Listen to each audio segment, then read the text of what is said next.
just gonna leave me here alone. Oh, we got some people joining. Bella, look. Got people looking at us. Say hi. I just want them back. I just want them to come back. And if they're not safe right now, that's what's tearing me apart. Because if they are safe, they're coming back. But if they're not, this has got to stop. Like, somebody has to come forward. Tell them you love them. You're welcome. We love you.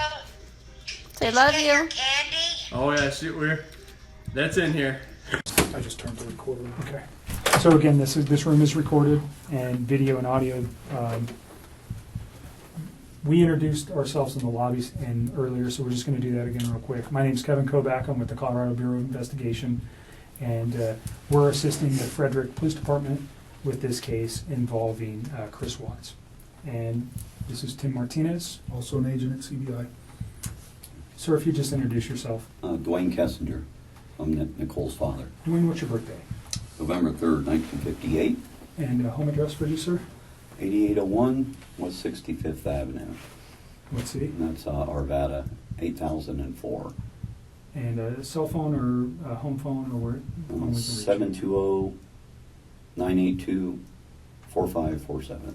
Thank you. And Nicole, can you just introduce yourself for the recording? Nicole Kessinger. Do you need all the other stuff too? Yes, please. I live at 12255 Cloud Court, Unit 612.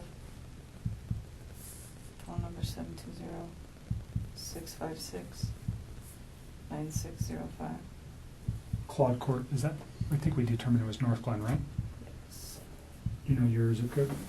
80249. Okay. Can you speak up just a little bit so the recorder? I know you're tired and you're stressed, and we won't be here any longer than we have to be. You've already had a conversation with people before. You came here on your own free will to talk to us. We picked you up at your request and brought you here. You can get up and leave at any time. You don't have to talk to us. If there's a question you don't want to answer, don't answer it. If you don't want to talk anymore, just tell me I want to leave. And I'm kind of in the way of the door, but you're not being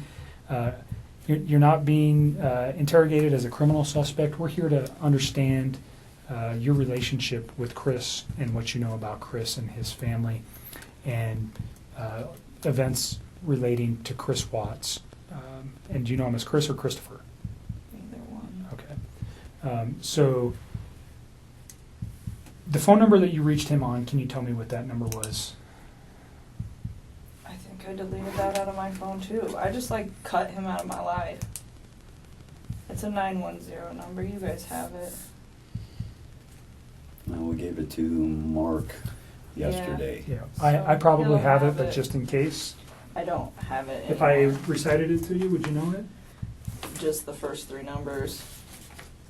But you know it as a 910 number? Yes, that's what I do know. I mean, that's what I got. North Carolina or something. That's North what it Carolina. is. Okay.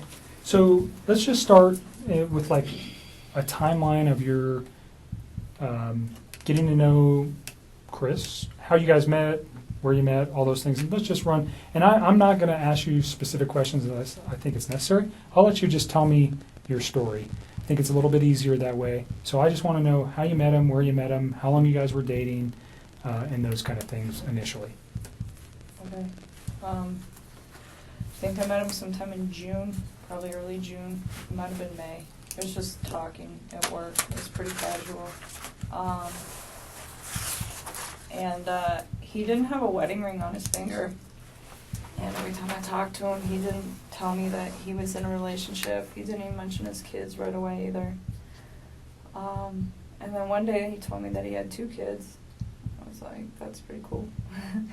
And started telling me about his kids. That sounded like a sarcastic comment. No, I thought it was kind of cute. I was like, oh, he's a dad. It was right around Father's Day too. So whenever that is in June. Okay. Yeah. So I'm not good with holidays. He told me he had kids, and then it was Father's Day shortly after Okay. that. So that's what I do know. And I was like, I thought it was cute. And then he's telling me about him. He's pretty excited about him. And then he mentioned that he did have a significant other. And then he told me that those two were in the process of a separation. Did he mention the children's name or his significant other's name? I didn't know his significant other's name for a while. And then I think he told me his kids' names pretty quick, but to be honest with you, on an exact date of when that happened, I don't know. So in May and June, first of all, where do you work? I work at Anadarko Petroleum Corporation. I'm contracted to Anadarko Petroleum Corporation Okay, and you work out of an office setting where? in Platteville, Colorado. Okay. And Chris also works out of that location, per Yes. se. Yes. He's in the field, but he comes into the office with his team. So you work, what is your job responsibility? I do health, safety, and environment. Okay, so you work in the office and you take care of health safety for, Anadarko is an oil and gas company, right? Yes. So you're doing health safety in the office and Chris works in the field Yes. as what kind of job does he do? He's an operator, so I don't know like all of his daily duties, but he's a field operator, so he works with like the oil wells. So he goes out and does work on those, whatever Yes. that work might be. But he comes into the office frequent. In the or- mornings, his team meets in the mornings. They're not all in there every day. Some days some of them are in there, some days other ones are in there, but in the mornings typically from like 6:15 to probably 7, somewhere around there. And is that where you met Chris? Yes. Okay. So can you just take us through kind of a little bit of the early part of how he courted you or you courted him? I don't know which one happened. How you guys got to know each other? I guess we just started talking. He actually, so part of my job is to manage the gas monitors that we have. So Anadarko requires all of their field personnel to carry like gas monitor sensors for toxic gases, and it's my job to control the inventory, any issues, anything like that. And we were having some pretty serious like equipment issues, and we had numerous amounts of people coming in my office one day, and he happened to be one of them. And I'd seen him before, like they meet in the lunchroom, and that's where I go put my lunch in the fridge. So I'd seen him, but I didn't ever like talk to him. So that day we just started talking, and then every time I saw him in the hallway after that, and it was always hit or miss, like it wasn't an everyday thing, it was just when I saw him, we just started talking, and we just kind of had a lot in common and just hit it off, so we'd always have, pretty good conversations, and then, I don't know, one day he told me that he had kids and started talking about his kids, and then mentioned, yes, that I have a wife, but we're getting separated. I said, okay. And then When do you think that was? when he said all that, So specifically when he told you he was getting separated from his wife, was that within the first couple of weeks that you knew him, or was that later on? You said you met him around May or June. yeah, it was still in June. Okay. It would have been before Father's Day. So had you guys ever gone out on any kind of No. date at that time? You just No, were no. conversing at work? Yeah, that's all it was. And then, I don't know. We started hanging out. We hung out. We went to a park. Hung out at a park. Let's go back real quick. So why did he tell you that he was getting a divorce? Did he ask you out at that time? No, he didn't. I think he was probably interested in me. And so, he talked to me a couple times via his work phone, and I was like, no. Like, it was still very, like, friendly conversation. But then when I realized, like, this man is interested in me, I'm interested in him, this is personal, so we got away from the Anadarko thing, because I really don't want those guys affiliated with any of this. And So you have a work phone that's specifically... no, I have one phone that I do both on. He has 2 phones. Okay, so he had your phone, the 720-656. That's the only number that I roll with all the time. Okay. So he has 2 phones. All right. One of those owned by Anadarko and Yes, one sir. personal. Yes, sir. Do you know what his Anadarko phone number was? Okay. It's been so long, and I mean, I'm sure I could like look it up, but I tried to look it up for those guys yesterday, and I couldn't find it. Okay. We can find it. That's okay. Just wondering if you knew it. But at that point, we just like took it to his phone because I just felt it was like better that way. And we just continued to talk, and then Let me go back to the park. Where's the park? it's like down the street from my house. It's called East Lake Number 3.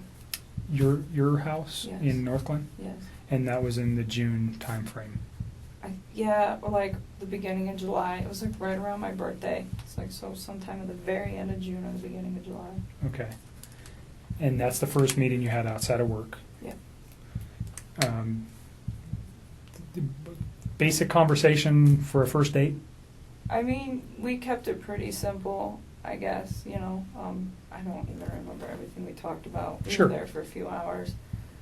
But Understand so if I ask about conversation, what I'm looking for, was he talking about his family during any of these meetings? Those are the kind of, I understand, whatever you guys were talking about, relationship, your life, your interests, those things, we don't need to know that.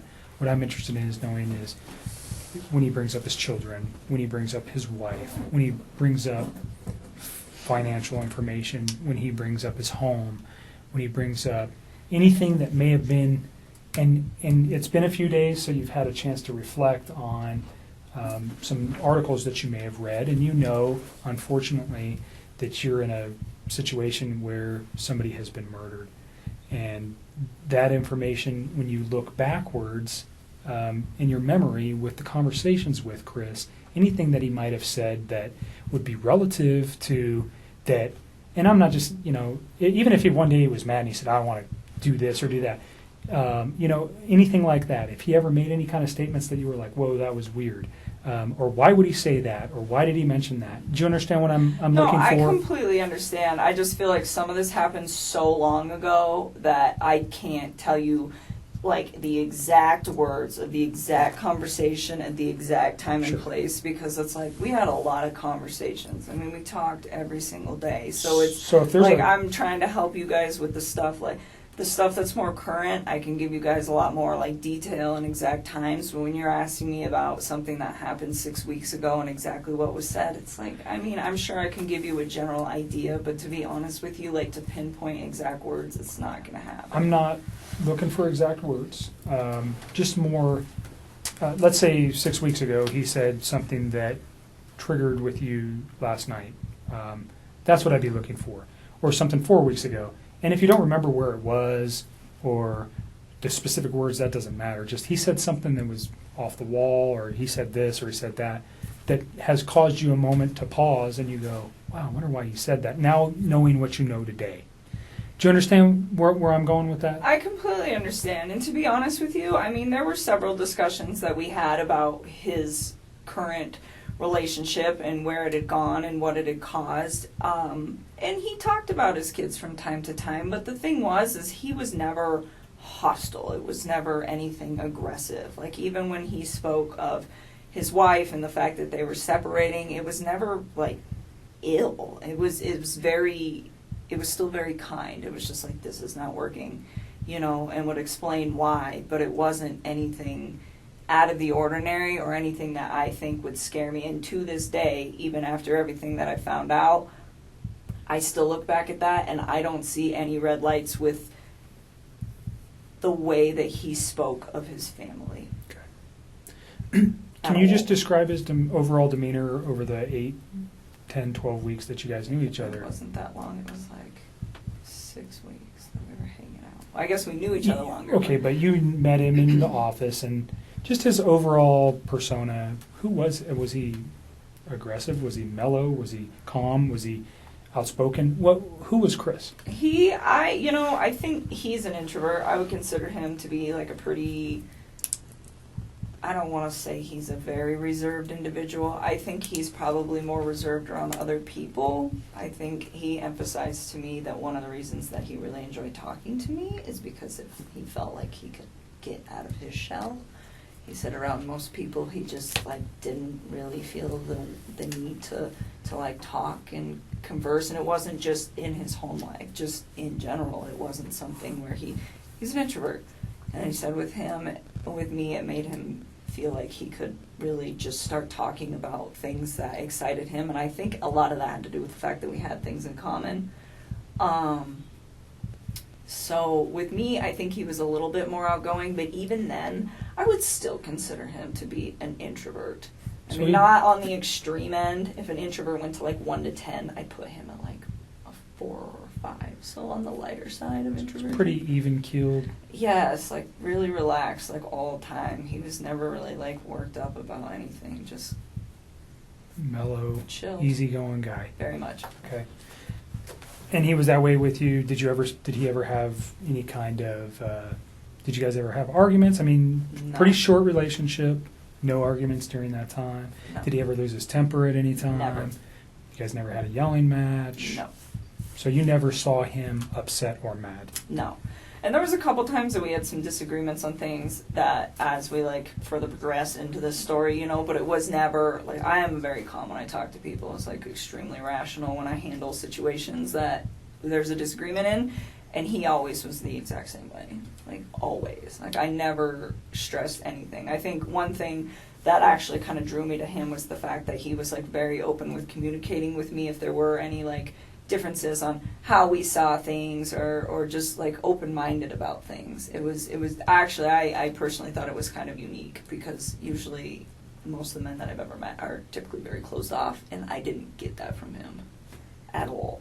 But it was always like kind, very kind.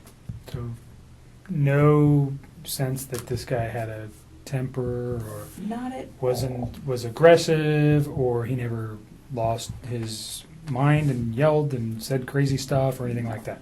Okay. No. So can we just kind of go back to your relationship? You say you guys had a lot in common. What was that? Oh, I mean, like, we were both really into fitness. I think that's important. It's a lifestyle. Both of us ate pretty healthy, so I think that was important as well. He's like a total gearhead. He likes cars a lot, and I don't know nearly as much about them, but it's always been something that I've been pretty interested in, so we definitely talk about stuff like that.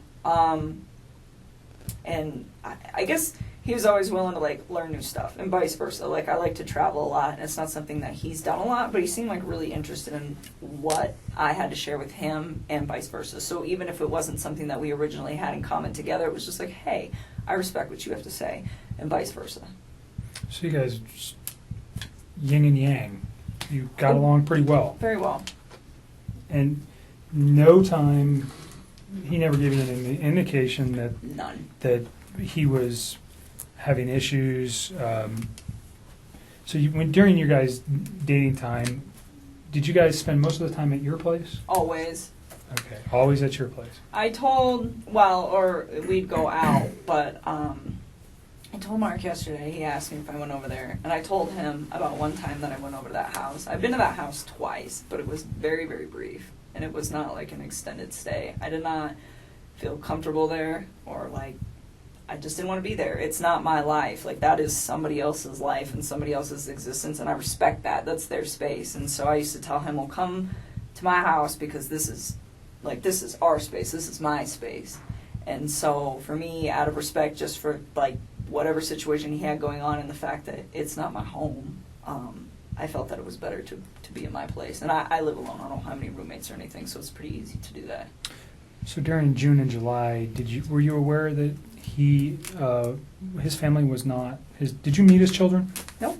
During Didn't want June and to. July. And he didn't ask me to. Okay. I mean, not that I didn't want to ever. It was just not now. It's like you're not finalized with your separation. And not only that, we've barely been dating. Like, you can't introduce kids to somebody new in a situation like that. That's something that takes time. I mean, would I have liked to have met them? Of course. That would have been a great honor for me to have somebody introduce their children into my life, but not then. It was something that it was like, okay, well, let's see where we're at in 6 months. Let's see where we're at in a year. And if we're still doing this and you and me are still, happy with where we're at, and you think that this is something that is going to be long-term and is worth bringing your children into the picture, then yes, I would love to meet them. But it's like, not right now. You are still in this situation where you're not even completely out of it, and I'm getting in it, and that's not fair for them. And that was kind of the policy that I had with him, was it was just like, yes,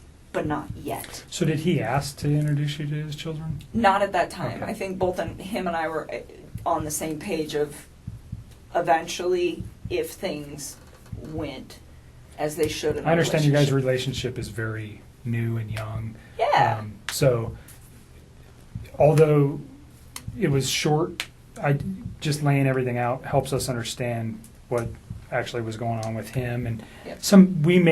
I might ask you a question and you're going, why the heck would he ask me that? Probably because I have information that I'm not willing to share with you, and I'll tell you that right now. I'm not going to tell you some questions I'm going to ask you. And you go, what the heck?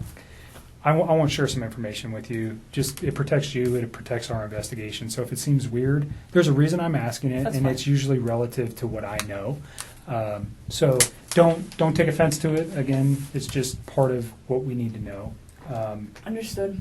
So just you went to his house on 2 occasions. Yes. Was that recent? No, that was like pretty early into it, and I did not like it and did not want to go back.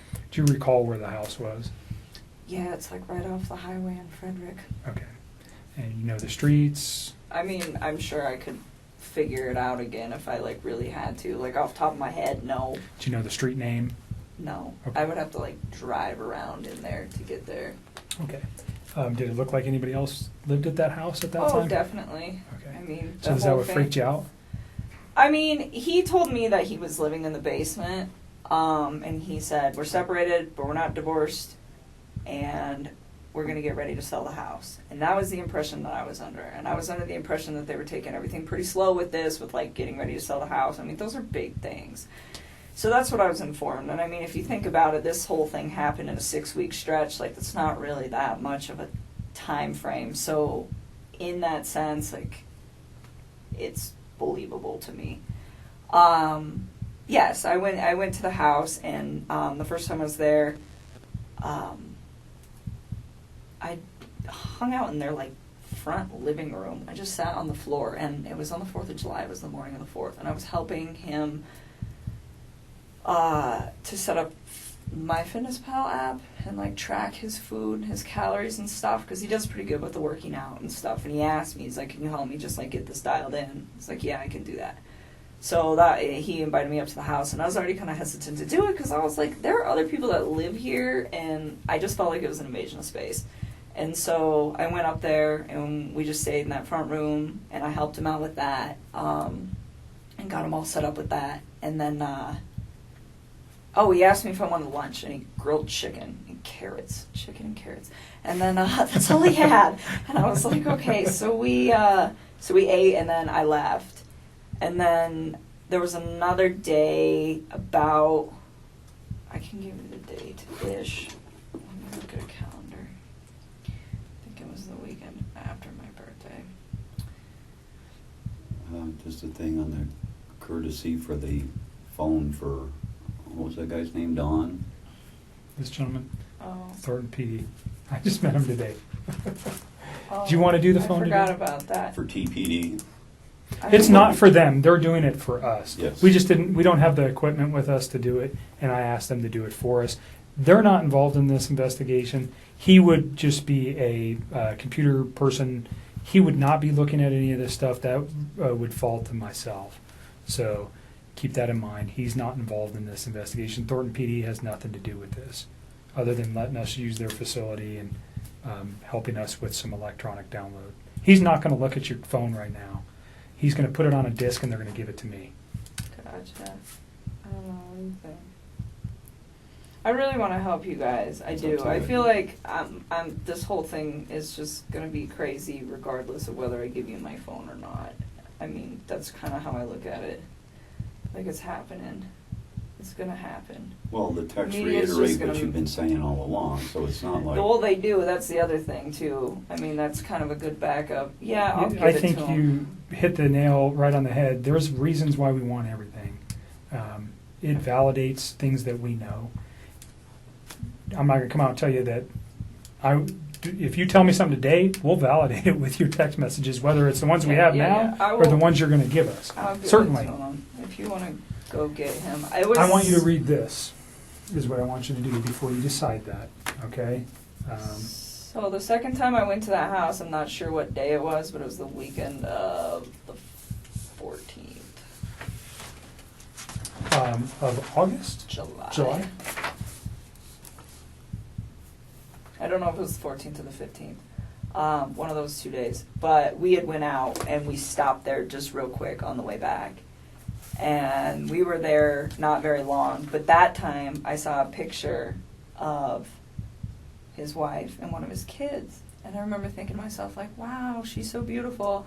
And I like took a step back and I was just like, this man has a gorgeous house.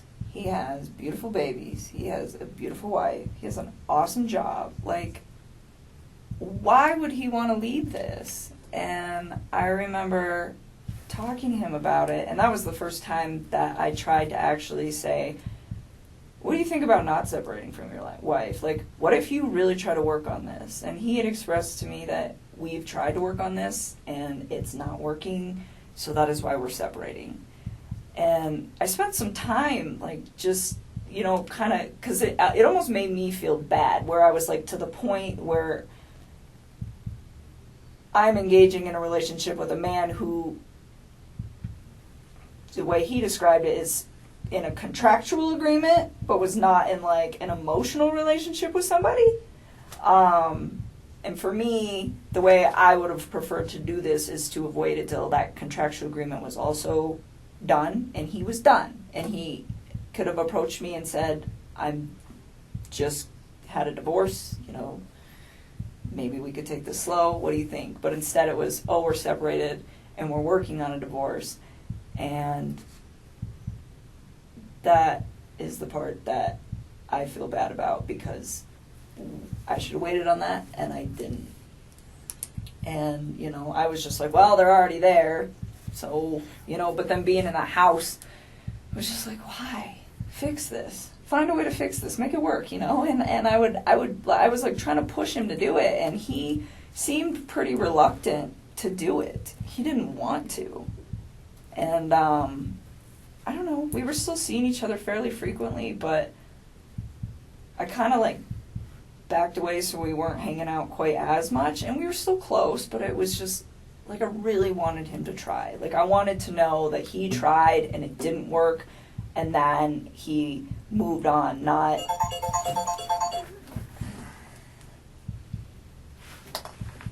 that, you know, they both kind of tried and then he got himself into a situation with somebody else. And I don't know, I just thought he had a beautiful life going on, and he could have made it work. That was the way I looked at it from the outside. So is this something you reflected on since this event, or was this you? No, I was doing it then. Like, You said this doesn't look right. He's kind of, I don't want to be responsible for breaking up a marriage, especially with 2 children. Is that kind of the gist I'm getting here? I didn't think it didn't look right. I mean, I think he was legitimately sleeping in the basement, and I didn't think that these two were, I mean, I think it was like, hey, we're both stuck in this house for now. We got to sell this. In the meantime, you live here, I live here. We sleep in different rooms, take care of the kids. That's just like kind of how I took that. And no, I didn't think it didn't look right. I just thought it just seemed like he had so much going on, and it was just beautiful, that I was like, why don't you just try this out, you know, and see if you can fix it. And he'd always be like, well, what about us? What about us? I'm like, don't worry about us. Like, that is more important. Like, try to see if you can, like, salvage whatever it is that you have going on with your wife. And you know, I always got the impression that he was a great father to his kids, like, always. And so, you know, I was like, and be the dad that you want to be. I was like, and see if you can make it work. And he just, like, we kind of talked about it off and on for, like, a few weeks, and I was just kind of like, I don't know. Like, I think I was kind of, like, cold feeting about it after I went over his house. And so this was, like, pretty early on. And then he told me that, he went to North Carolina. And he was like, I'm going to talk to her when I'm in North Carolina and see if I can get her to do this, to, like, try to, like, rekindle the flame. Okay, so try to salvage his relationship as you've been asking him Yes, to do. And then if he When decided, did he go to North Carolina? I think it was, like, the last week of July, somewhere around there. Okay. So, I mean, this was, like, a couple weeks that I was just kind of, like, trying to push him to do that. Let's pause at North Carolina, and we'll come back to that real quick. I want you to read this. If you don't understand what it means, then ask me the question. But basically what it says is you have the right not to let me look at your phone. I'm asking to look at your phone for the purposes we previously discussed, for the text messages and your phone log, and unfortunately the photos that are attached therein too. That information is only relative to this investigation. I'm not looking at anything else except for the conversations between you and Chris Watts, and the phone data between you and Chris Watts for phone calls, for times and dates for those phone calls. And then the content of the text messages that are there. And we'll write that specifically down here. Understand I that just don't want anybody to get some of those texts. Like, they have nothing to do with this case, and they're just like, between you and Chris? yes, they're just So just tell me what they're just kind of raunchy. Okay, Like, I well, don't need anybody. everybody's I an don't adult.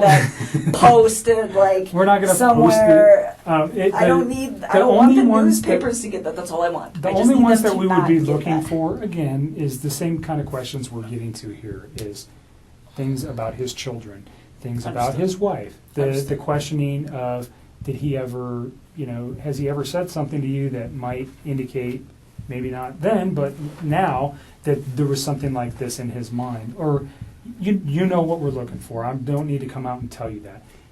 I understand the embarrassment of particular photos or potential sexual types of conversations you may have had with Chris. It's not relative to the investigation. We don't care. Okay, you're an adult. I'm an adult. Everybody in this room, even your dad, and I give it to you for saying that stuff in front of your dad, because I'm not sure many women could do that. So that's not what we're after. We're after the information that corroborates things that you've told us, and also that corroborates or may tend to prove that things that Chris told us were a lie. You understand that? And that's maybe going a little bit far. I usually won't tell people that, but because of your reservations, that's what I'm looking for. If I can disprove something he's told me by a phone records don't lie. People do. Okay? So if I can disprove something that may be important, that's what I need it for. I'm not saying I can. Has it happened before? Absolutely. Is it critical in cases that I've worked in the past? Yes. So that's why I want it. Okay? Again, you don't have to give it to me. You can tell me, I don't want you to have it. Go get a warrant. I'm not even going to tell you if I go try to get a warrant right now. I'm just asking for you to consent. And again, we can write right here what you're willing to give me, which is the text messages and the phone log. And unfortunately, again, the attachments on some of those text messages. And I'll write it on there, and then you'll just sign it. Okay? Do you understand the questions there? Do you have questions about any of the things that it says? You understand you don't have to do this. You're doing it of your own free will.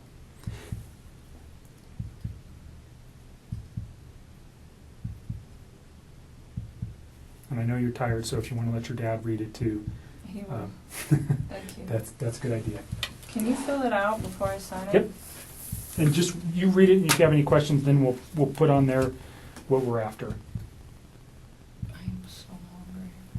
You should have told me. I would have got you some food. I got food in my car. It's not staying down. It's just coming. She hadn't been back up. feeling good, not because of any, just, Like, I got sick prior to Jim. this whole thing happening, and then I think all of this compounding with the Stress. fact that I'm sick, it's just not good. I've not really been eating or sleeping much at all.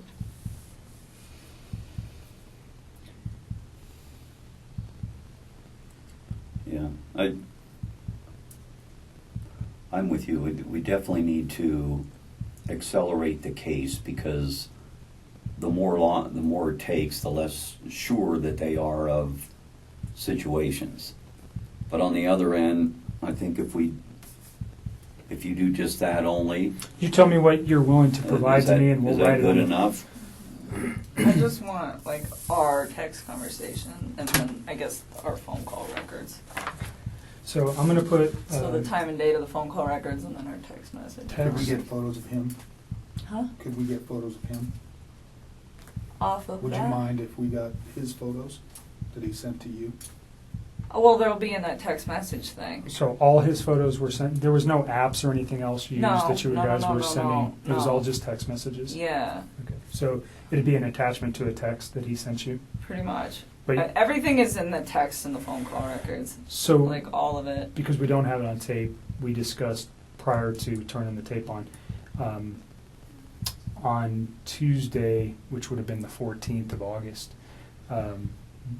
You had read some newspaper articles on the 13th and the 14th that regarded this case. You had also had a conversation with Chris at some point during the day on Monday. And on Tuesday, because of what you found, specifically what you said was, and don't let me put words in your mouth, but you found out that his wife was pregnant. And yes. And you did not know that prior. And you found that out via the newspaper articles, and that caused you concern. Well, I just realized that he was lying to me, and I was like, well, if you can lie to me about this, what else are you lying to me about? And it made me realize that maybe his wife was in danger at that point, and it was day 2, too, and she still wasn't home.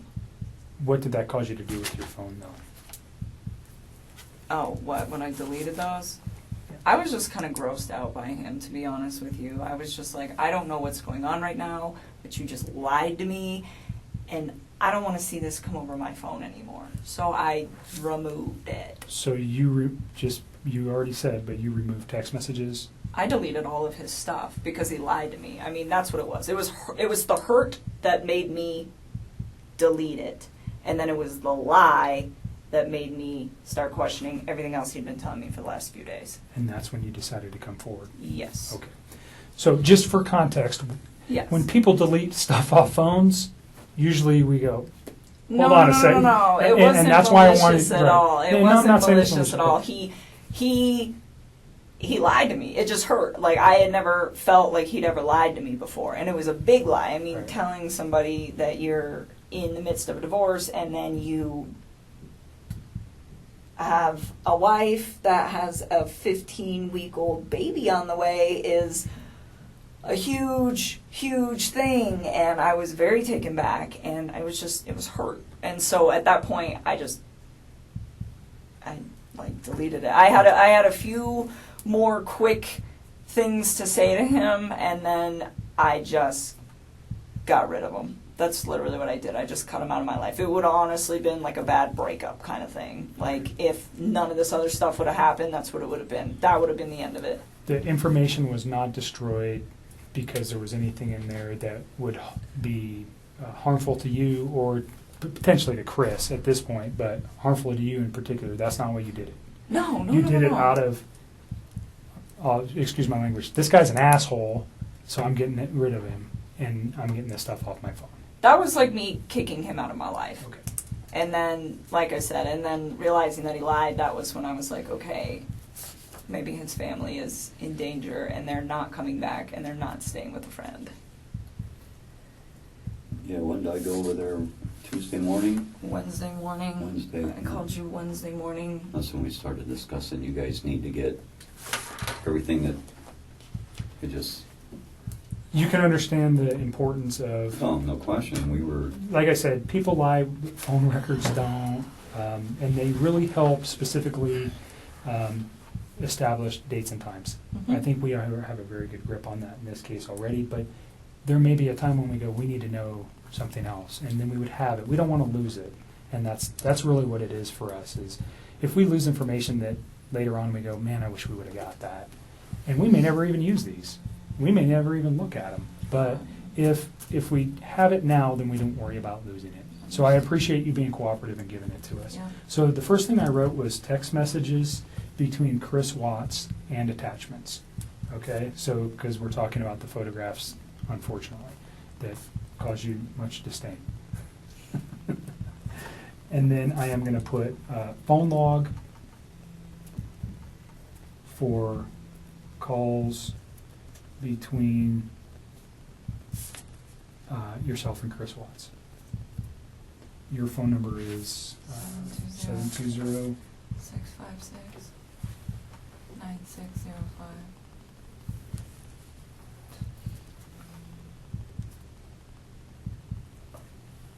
And this right now is located we're at the Thornton Police Department. It's going to be moved to so this is kind of, doesn't make sense, but we're here. It's going to be moved to the Colorado Bureau of Investigation.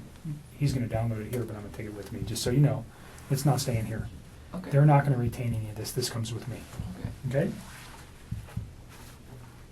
is there anything else you want on there? I think that's about, That's it. I mean, I don't have social media. I don't really have anything else you guys can pull. Okay. Is there anything else you know of that could help us? with this that is not on this sheet? As far as like data, That's on your phone? no. I mean, everything we did was like text and talk, pretty much.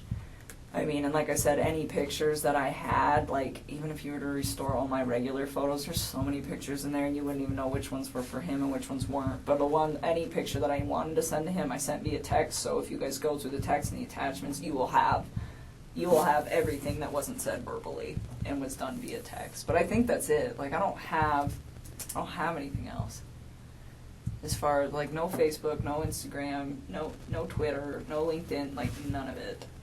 So there was never any of that kind of correspondence. So I think that should probably cover everything you guys will need. Is there any particular messages that would help me so I don't have to look at, because whatever's on your phone, I don't know how long we're going to get back to, but let's say is there a particular date or time or message that stands out to you that would be relative to, specifically to the investigation into this case, that might assist me in understanding why something like this could have occurred?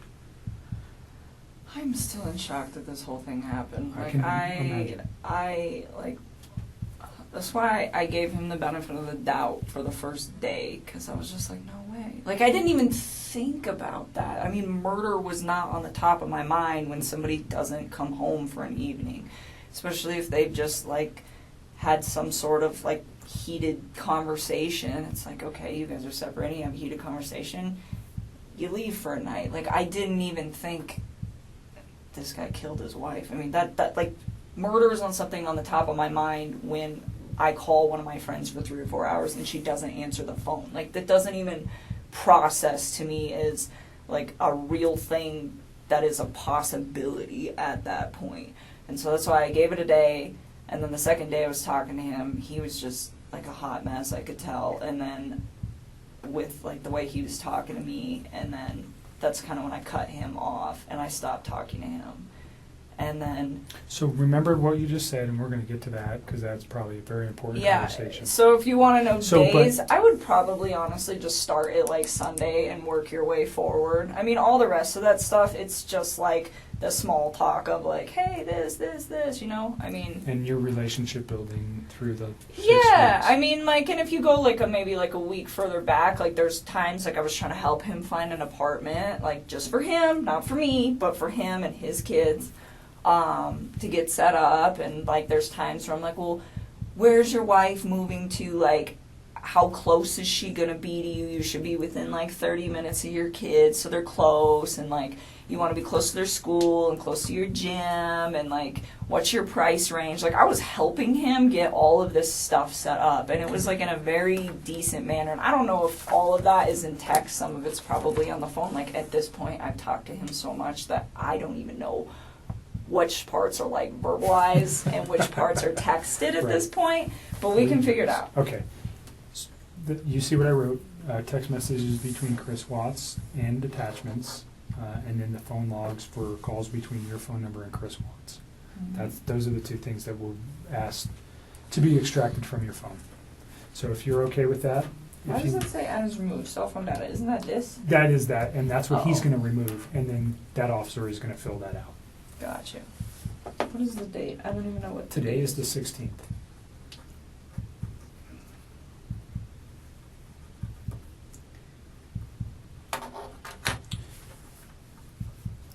You want to add anything to this? If you give us your Other phone, than we'll get him started.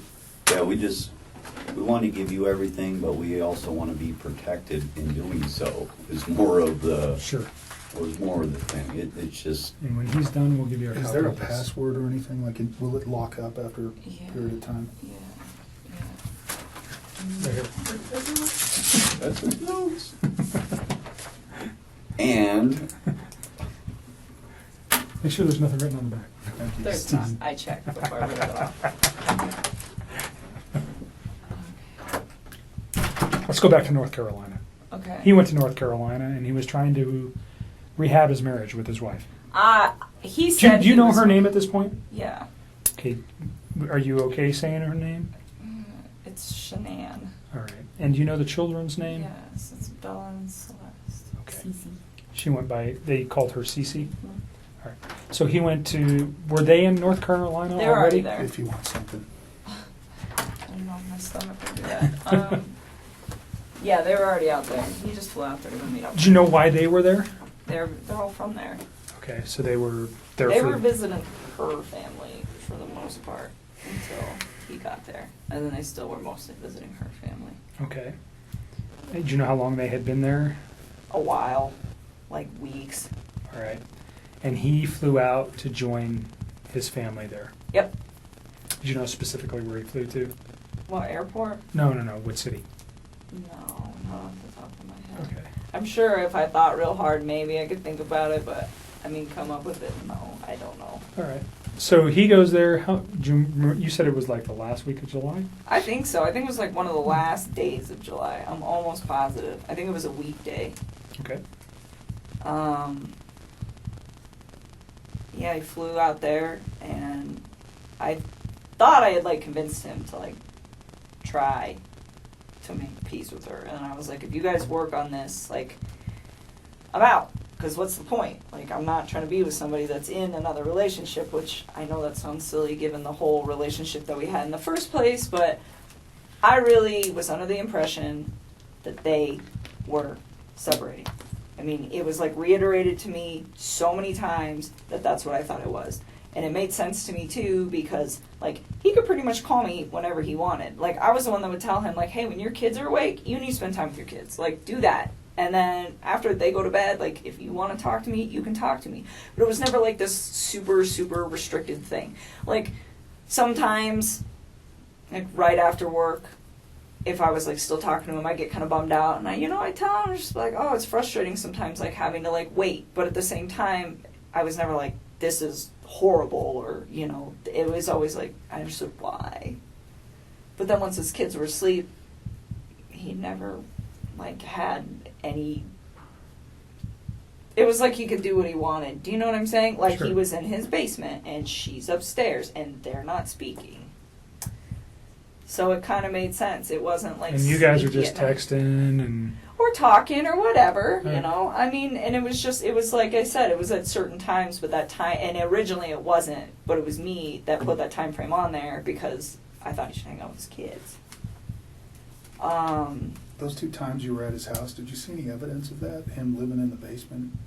Did he ever show you that area or anything? I went down there and saw his little workout equipment, and there's a bed down there all set up, and the basement was all clean and organized and stuff, so. Like a decent bed set up, so it made sense to me. Like, hey, this is what's happening down here. So I saw it. Even though his family was in North Carolina for multiple weeks, it appeared that he was still living in the basement. Mm-hmm. Well, and he told me sometimes he would like go upstairs and sleep if like he was home alone, because I know she'd like go on business trips and stuff. But he's like, I don't like that bed anyway, so he didn't really like sleep up there. I was like, okay. Even when it was just him. So Okay. that was the impression that I got. I don't know what you're talking about. North Carolina. Let's go back to North Carolina. So, North Carolina. So he still made very frequent communication with me when he was out there. And at one point he told me that they sat down and they talked about it, and he told her that he wanted to either fix things or like to try to fix things, and if she didn't want to fix them, then they needed to like move forward with the separation and like actually file for a divorce at this point was the impression that I got from this, and was what he told me. And so he said that she was like pretty receptive to just not trying. He was like, she seemed like she just wants me to go. He's like, when she has her mind made up, she has her mind made up, and that's what she wants. And he's like, she doesn't want to try anymore. And he's like, and neither do I really. And he was like, it's done. And he's like, and then the next day, I don't even know what days these were, sometime when he was out there, he told me, we're putting the house up for sale as soon as we get back. And I was like, well, that was quick. And he was like, it's her, she's ready to go. And I was like, okay. And so I left it at that. And then he got back, and I started asking him, like, what are you going to do? Because the Colorado housing market is fire, and you guys are going to sell this house, like, real fast. And I'm like, you need to start looking for a new place to live. And I'm like, where do you want to live? And I was really trying to help him out. I'm like, do you want to get a house? Do you want 3 bedrooms so you have one and each of your girls have one?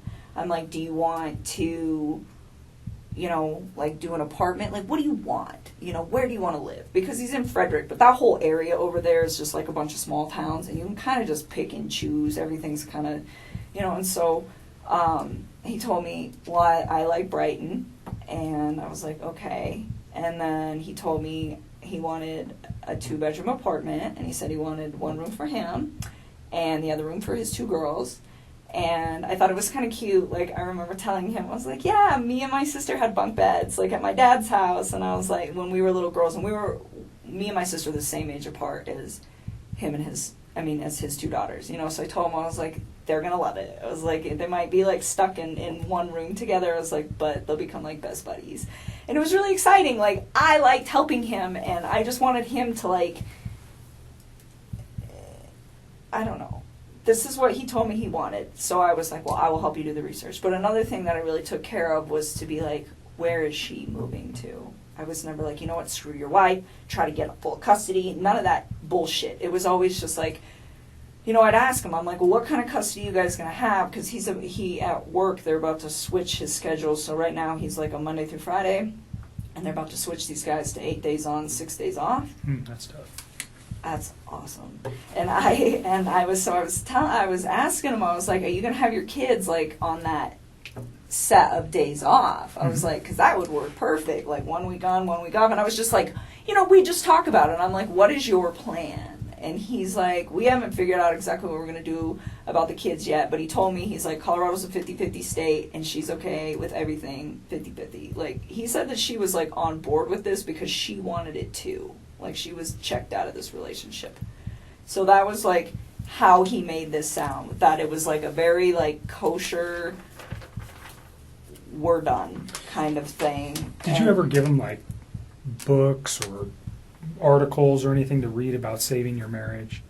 Did you ever provide anything to him like that? About saving his marriage? Yeah, like how to recover a marriage or how to save your marriage. Or, you know, there's all sorts of publications and books out there. No, but I did tell him, and I don't know if I did this through text or phone. That will be something you guys will, I'm sure, figure out. But I told him a few times, like, I think that you should take the time to read some articles about what separation does to kids. You know, and I told him, I said, when my parents separated, we were literally like 3 and 5. We were almost the exact same age as these little girls. And I told him, I said, you know, I was so young when it happened that it didn't really have like a big negative effect on me because I was so small that I didn't really process it too well. I was like, but I do have cousins that their parents got divorced when they were like 10, 11, and I think that it hit them a little harder. You know, and he's like, oh, they'll be fine, you know, and I told him, I was like, even though they're small and you think that they'll be fine, I was like, I think you guys should just read about it just so that you guys are prepared in case, you know, one of these two starts having a hard time with the fact that you guys aren't in the same house anymore, you know, and I would tell him, I was like, you know, there's pros and cons to it, like, because he was like getting ready to do it, and it would be like, you know, it's kind of cool having 2 Christmases, and, you know, like, your parents get to go, you know, be happy doing whatever it is they want to do with their lives, and they don't have to be in a situation that's probably not good for the kids because it's not good for those 2. You know, but at the same time, it was like, just read. Like, that's what I always used to tell him. I'd always tell him to, like, I tell people to read about everything. Reading was so good for you. So he, at this time, is telling you that, yeah, I am the guy trying to save the marriage and she doesn't want it. That's what he told me. So, and and then he was like, she doesn't want it, so I'm not going to do it. And then it was like, we're filing for divorce, we're selling the house, and this was like all as soon as they were coming back from North Carolina, like boom, boom, boom, boom, boom. Would you recall when he gets back from North Carolina? No, I don't even know how long he was out there. I know it was like less than 2 weeks and more than 1. Okay. I don't remember.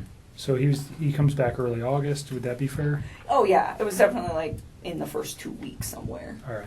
Probably the second week of August at some point in that. I don't remember when. Does his wife come back with him at that time? Or Yeah, they all came back. They all come back at the same time? They all came back.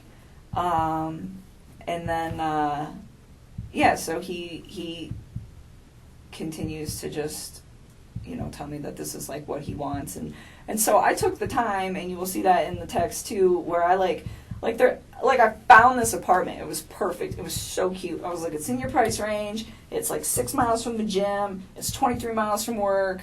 I'm like, it's super close to Frederick. It's going to be by your kid's school. Like, this is the spot, and I told him, I was like, I'll keep looking for more places. And he's like, well, there's some that I want to go see too. And he actually had me thinking that he was going to go look at these places this week. Before all Okay, this. so this is fairly recent then, if we're this talking just about. happened, like in the last. He's going to go couple weeks. look at apartments. He wanted me to go during, with him. when you say this week, are you saying Like this. Monday this was week. the 13th? Like this week. Okay. Yeah. So I told him, I was like, well, pick out a few spots, and if you want me to come with you, I'll go look at them. But you know. You said earlier that he had never, or that the apartment wasn't for you and him. It was just for him and his children. Oh yes. It was. You had no intentions of moving in with him. No, I have my own spot. I still have a lease there till July, and even then, like, he never asked me to move in with him, Okay. and I never tried to move in with him. I mean, I told him. I really try to take everything with this whole situation very slow. The only part that I screwed up on was the fact that he wasn't completely separated from her when him and I decided to spend time with each other. That is where I screwed up. But other than that, everything else, it was always like, you build your life, I'm going to build my life, we will intertwine them, but I am not ready to, do this. And he respected that. And I even said that, and I don't know, that might be in the text, but said that too, where it's like, Chris, you need space. You're just getting out of a divorce. Personally, I think jumping into a new relationship is a little quick. It's like, I was in a relationship earlier this year, and I think this is also a little quick. And I'm like, so why don't we take our time? And I'm like, if you guys end up doing a week on, a week off with your kids, I'm like, the week you have your kids, be with your children.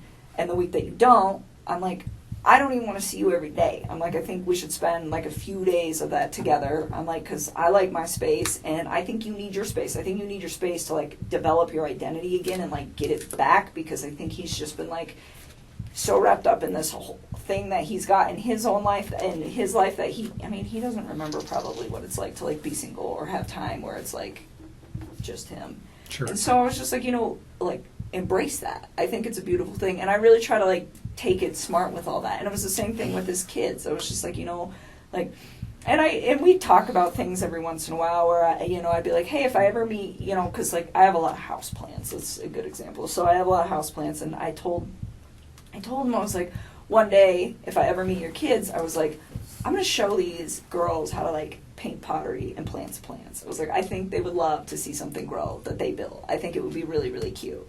And little stuff like that, but it wasn't very frequent. It wasn't, hey, we should get married, and hey, we should have babies, and hey, I want to live with you, and hey, I need to meet your children now, and let's cut the mom out. It was never like that. And there was never any conversation about, we can't do this with her around, we can't do this with the kids around. No. He never said that, you never said that. No. So the way you guys were trying to make this work was just, slowly trying to come together because of his current situation, and you, by your own account, Mine. I you're don't just wanna a independent person. It sounds like pretty much, Yeah. and but through text message or through conversation, he never said, "Hey, this isn't going to be financially able. I'm not going to be financially able to do this," or "This isn't a good thing. I got these kids." None of those conversations ever came up. No. He told me he had a budget restriction. So for his apartment, and I'm pretty sure this is in the text, and this will probably be in the last couple of weeks, he told me $1,100 to $1,400 when I was asking him. Because I told him I'd help him do homework. I was like, you do some homework, I'll do some homework, we'll knock this out, because if you guys are for real putting the house up, you got to figure it out. And so that was his budget. And I remember asking him, I was like, you sure you don't want to just get a house? And he's like, I never thought about a house. I'm like, yeah, you can rent houses, man. It's a thing. And he's just like, I don't know if I can afford that. And I was like, okay. And I knew that those two had been through some financial trouble. I definitely found out a lot more about that situation in the newspaper recently. Okay, so prior to the newspaper, how did you know he was in financial difficulty? Because when I went to that house, everything in there is very, very, very, very nice. It looks like it all comes with a very expensive price tag. And I didn't say anything to him about it, but I could kind of tell then where I was like just looking at everything like, how do you guys afford this? And then he has that car.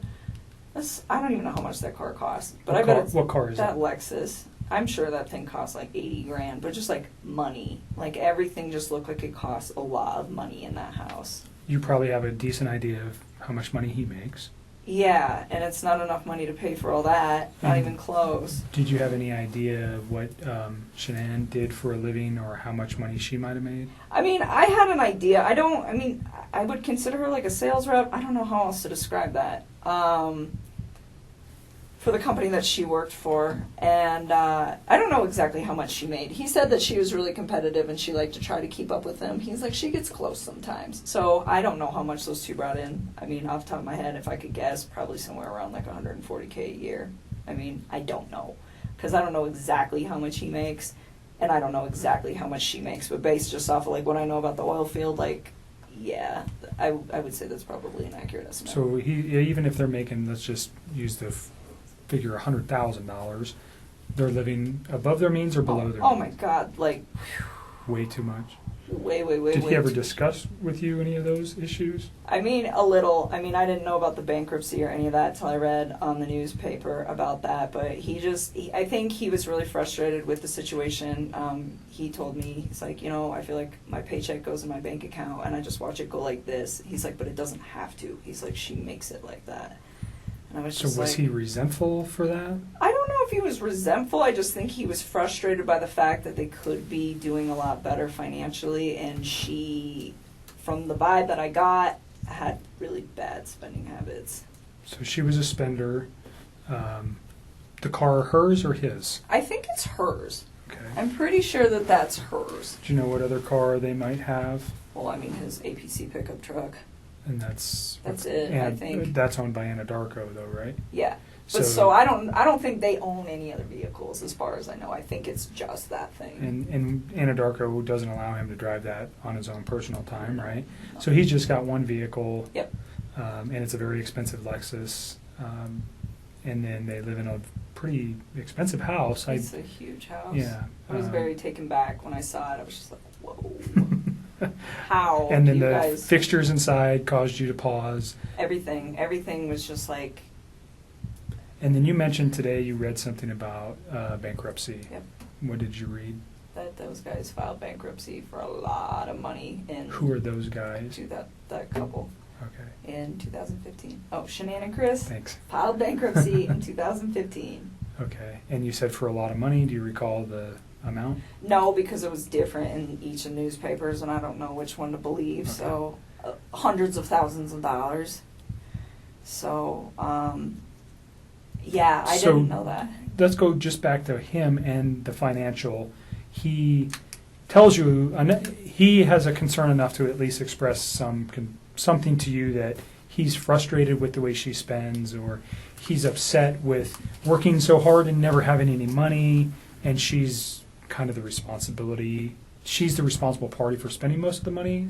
I pretty much got that vibe. I mean, he just told me, he's like, we're house broke all the time. I was just like, that's unfortunate. And I asked him, I was like, do you have 401k? And he was like, yeah. And I mean, the reason I ask him this is because if I get into a relationship with somebody, I want to know, like, what kind of baggage that they have. I think that's important if I walk into a situation where I'm like, hey, I have good credit and I have all these things that I've been building, and you don't have your stuff together, like, what are we going to do with this? And it's important for your long-term You're smart. thing. So I'm preparing. And so I just asked him, I was like, well, do you have 401k? And he's like, yeah, I do have that. And then I asked him, I was like, I didn't ask him, like, how much debt they had or anything, but I just said, is your lifestyle sustainable? And he was like, no.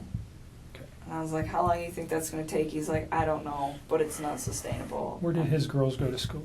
I don't know. He never actually told me. Like, when I asked him once, it was like when I was trying to find him an apartment, I was like, are you comfortable telling me where your girls go to school? That's in the text too. I was like, so I can figure out what distance from the apartment is, I was trying to just make his life convenient with like him, his ex, his kids, and all the stuff that he needs to do and work. And he was like, don't worry about it. Their school's pretty centrally located, so anywhere in the area that we were discussing will be fine. And he just left it at that. So he didn't even tell me, which was fine. I respect that. Daycare is obviously very expensive for a 3 and 5 year old, Oh, yeah. right? So, I understand. did he ever bring Did he ever discuss that? Never. Okay. Never. Like I said, the only financial thing he ever said is just like, she just likes to spend money, like a lot of it. So that was just kind of the vibe that I got from that, and that it was a lifestyle that she liked to live, like very, like materialistic kind of lifestyle. Wanted to Like it project was- a certain image. Yes, all the time. And he said that was why they got that house too. It's like she wants everybody to think that we live a certain way and that we can like sustain all this stuff. And he's like, and we can't. And I told him, I said, when you're in those situations, why don't you, I'm like, do you like voice your concern about this? And he told me, he's like, when I try to talk to her, he's like, she's really bossy and she usually shuts me out. And he's like, when she does that, he's like, I just let it go. And I was just like, all right. I mean, I don't try to like interfere with how those two interact. But I did ask about it because I'm just curious, because I would never put myself in a situation where someone was like, you know what, we're going to live in this house that costs like double what we can afford, and that's how it's going to be because I want everybody to think we're fancy. Because I wouldn't do that. I mean, to me, like, I wouldn't put up with somebody doing that to me. And I'm not saying that that's what she was doing. I mean, for all I know, he could have been completely lying about this. He could be the one spending all the money. Sure. You know? This is just what he told you. Exactly. So, I mean, that's as far as I can interpret it. So I can't be like, well, oh, she needs to do this and she needs to do that. But he voiced his concern where it's just like financially, I'm in a very bad spot that I don't need to be in, but I'm stuck in. And that was kind of where he was at. So, but I mean, he was never like mean when he talked about her. He was never hostile, like nothing like that. He just, I mean, very calmly like, this is the situation. And I think the only reason that he even provided me with that information is because I asked. Okay. You said something about her being controlling or Bossy. bossy That's what he said. Bossy. in like all aspects of their life, or what? Do you know exactly what he meant by that? How that affected him? I think he was just saying when he voices his opinion, it's not her. Is the gist of that, which I thought, from what it sounded like from their separation, from them trying to separate, that was a big deal for him, where he was saying that the reason that they don't really get along anymore is because he feels like he's not heard. He Okay. says that he comes home from work and he tries to talk to her and she'll just be like, 1 minute, I'm on the phone. Or she'll like scroll through social media and she like doesn't acknowledge him. And he said that he'd addressed it with her a few times and they're calm. He said they don't really like fight. Like they don't scream and yell. And he said he'd addressed it with her a few times and he said it just fell on deaf ears. He's like, she just seems like she's not interested anymore. And I think it made him sad because, I mean, he was like all about his kids and he seemed like he was trying to be all about her, but it just wasn't reciprocated. And I think at that point he was just like, they just kind of like fell apart. Okay. Just kind of drifted apart. Was that your words or his? What, that they Fell apart. those are mine. Okay. Those are mine. He just said that they didn't communicate very well, and it wasn't in a aggressive way. Communicate. It was just the fact that they didn't like communicate at all. They didn't talk. they had children, and they was there ever mention that he was trying to resolve or save his marriage for the children's sake? A lot of people talk Yes. about that. Did he Yes. talk about that? I mean, he told me that he believed that the only reason that those two had still been doing it as long as they've been doing it, 'cause he told me that her and him have had communication issues for about 6 years, where she just seems really like detached and uninterested in like trying to like build something with him. And he said, and I said, 6 years is a really long time for you guys to not fix that, considering they were married for what, 8? I mean, that's like the majority of their marriage. And he said, sometimes I think we just do it for the kids or something like that. I mean, it's been a long time since I had Sure. some of these conversations, so I don't know like And verbatim, that's but it was we're trying pretty to much just like, get you to remember some yeah, things. like, but he said it wasn't just him though. He was like, I think she does that too. Okay. You know, I mean, and it was like this equal part where they are just kind of like going through the motions, I think. Mhm. And so, like, when he told me that she was cool with like the 50% everything and just like breaking it off and being really civil about it, it kind of made sense to me, because I was like, the way he made this sound, it wasn't, oh, she's this horrible person, or oh, I'm this horrible person. It was, her and I have drifted so far apart that it's kind of a mutual agreement that this is not going to work. So in those 6 years, though, they had 2 children. Yep. And you said earlier you did not know she was pregnant until reading the newspaper. Yep. So that never came up in any conversation. There was no indications that that was going on. None. He never hinted to anything like Nothing. that. As far as you knew, he was just leaving her. He had 2 children, and that was the final take on that. Yes. I know why he lied to me. He lied to me because if I'd have known that he had a child on the way, I'd have never wasted my time with him in the first place. Like, none of this would have ever even occurred if he would have just told me the truth. So do you think if he found out that you, if, let's say this week you guys were to go look at some apartments, and this is hypothetical, but you've never found out that his wife was pregnant, would that have changed anything? Like you just said, if I knew his wife was pregnant, I wouldn't be in this picture. So if his wife was not pregnant, and forgive me, but if he takes her out of the picture, you're never going to know that she was pregnant, right? What do you mean takes her out of the picture? Like, If he murdered her, she's out of the picture. You're never going to know if she was pregnant.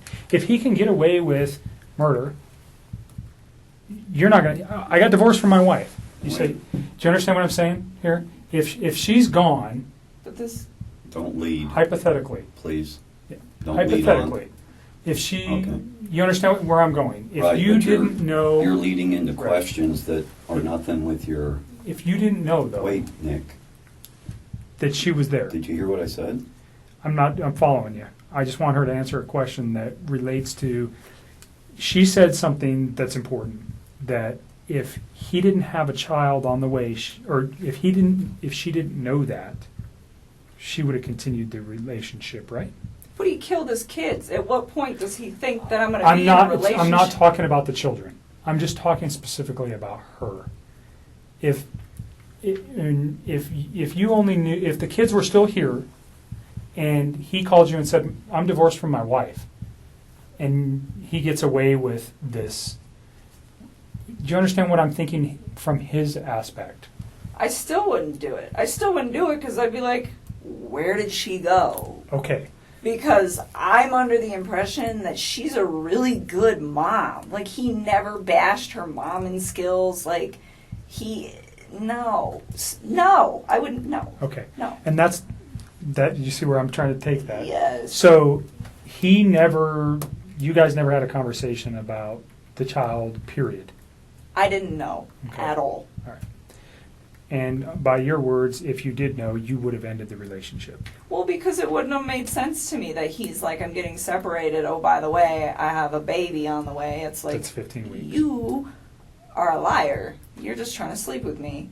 That's what I would have probably interpreted that as, and I'd have just shut that off at work, and that would have been the end of it. Okay. All right. We can move past that.